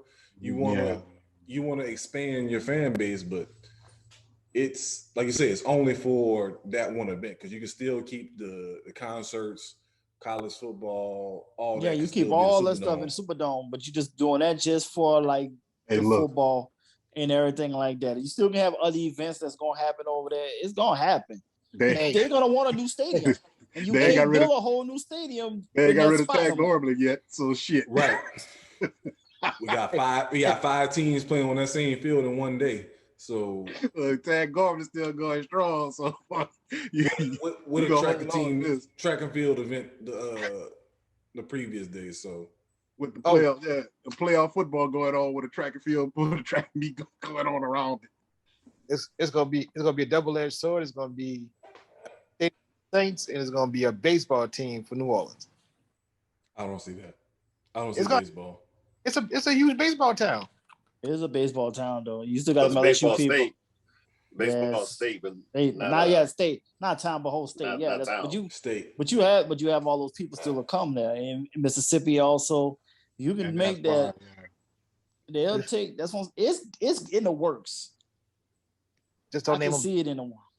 Just don't name them baby cakes. They cut that shit out. Baby cakes. That's what killed it. I really feel like that's what killed the Zephyrs, though. dude. Like I felt Wait a like minute, they changed the names of that? Yeah. Yes. I didn't know that. What Yes, happened was change. they did a poll, like a fan poll of what the name should be for the team. And I don't know if people were trying to be funny about it, but they voted for Baby Cakes. So when before the team disbanded or league disbanded or whatever, they were the New Orleans Baby Cakes. Yep. And they had a little immediately. The little king cake baby. Yeah, the little king cake That's baby. That's when the Pelicans had that weird ass king cake baby walking around scaring the fuck out of people. Yeah, gotcha. Exactly. Yeah. Exactly. You got it. The fucking Baby Cakes, bro. Like, I thought we were going to a strip club. When I heard that shit, I was like, "Oh, right. Baby cake, bringing out baby cakes." Oh shit! They opening back sheets. Mm-hmm. Let's go. Oh, speaking of all around. Speaking of, I went there the last time I went home or whatever. It feels like 1990. Something in there. Oh, it's popping in there.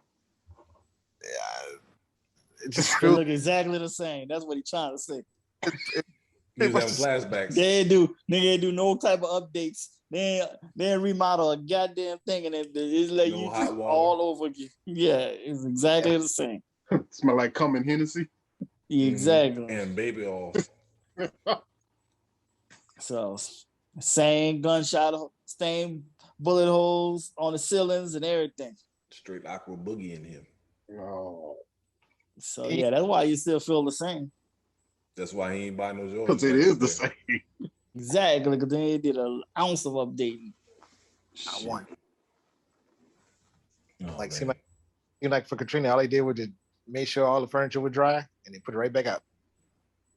Stick it in the sun, that's it. Mm-hmm. Exactly. Stick it in the sun, let it dry off, roll that shit back. Kill that bacteria. What? Yeah. Put some Febreze on that shit. Yeah. Well, that's it. Oh man. You'll be back there next week. Who? You. Oh, you know, since moving to Dallas or whatever, you know what I'm saying? Ever since old girl fell down and broke her jaw or whatever, you know, you can't make that stuff up no more, man. Whoa. Wait, what? We'll talk about that after. Oh, yeah. Damn. Okay. Yeah. Okay. All right. All right. Okay. Okay. Lethal weapon and shit. Yeah. Yeah, I know. Ty, you know what I'm talking about? Yeah, I know. That's why I'm like, yeah. Okay. On that note.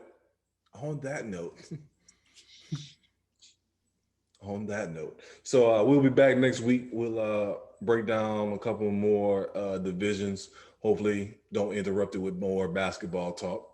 Because no respect for the fucking NFC West. No respect at all. Team Knicks, baby. I'm back on, baby. We do not care. Exactly. Team Knicks, baby. Back on, baby. Larry Johnson. Right. Hey, I need you to get some Knicks gear, though. I already ordered. You already ordered? All right. I need you to post that.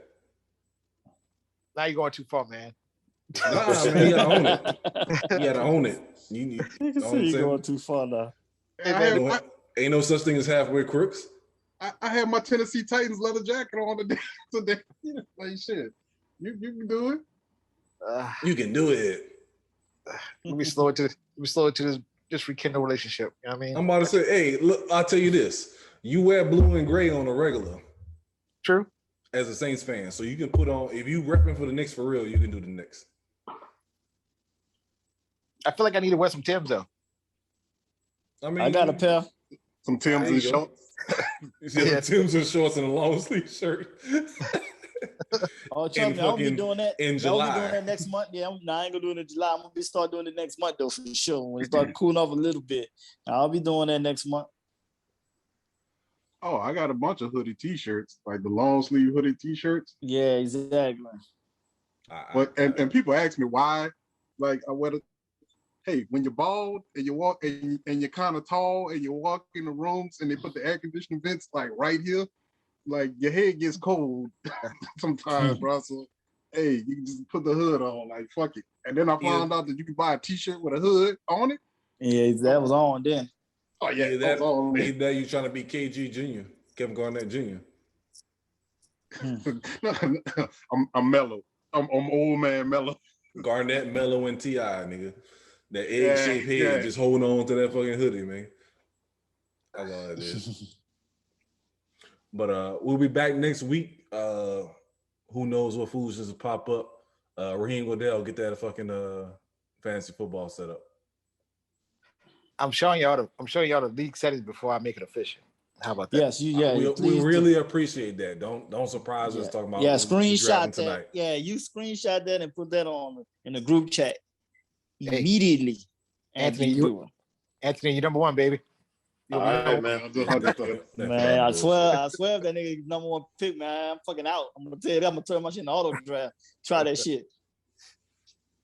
Yeah. I thought we were going to normalize black men being happy for other black men. Now, when they're telling me right now you're rigging this shit, I'm going to be a hater.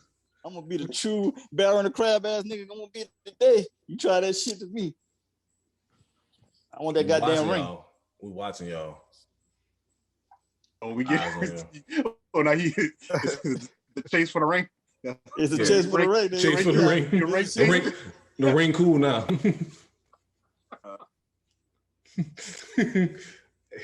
On that note, let's get off of here because somebody got a task to do. You better find that damn ring, boy. Goddamn right. Yeah, before I'm about to die here, yeah. Oh, yeah. I'm about to die. I forgot all about him and his domestication. All right, Brad. Good luck. Got the honey-do list? Yeah, I know. Mm-hmm. You better find that ring. Save myself. That. You find that ring. Yeah, I forgot. Yeah. Hey, I told you to get it back up. He got a Sonic mission back up. Hey, trust me, I'll be right back at that same spot tomorrow.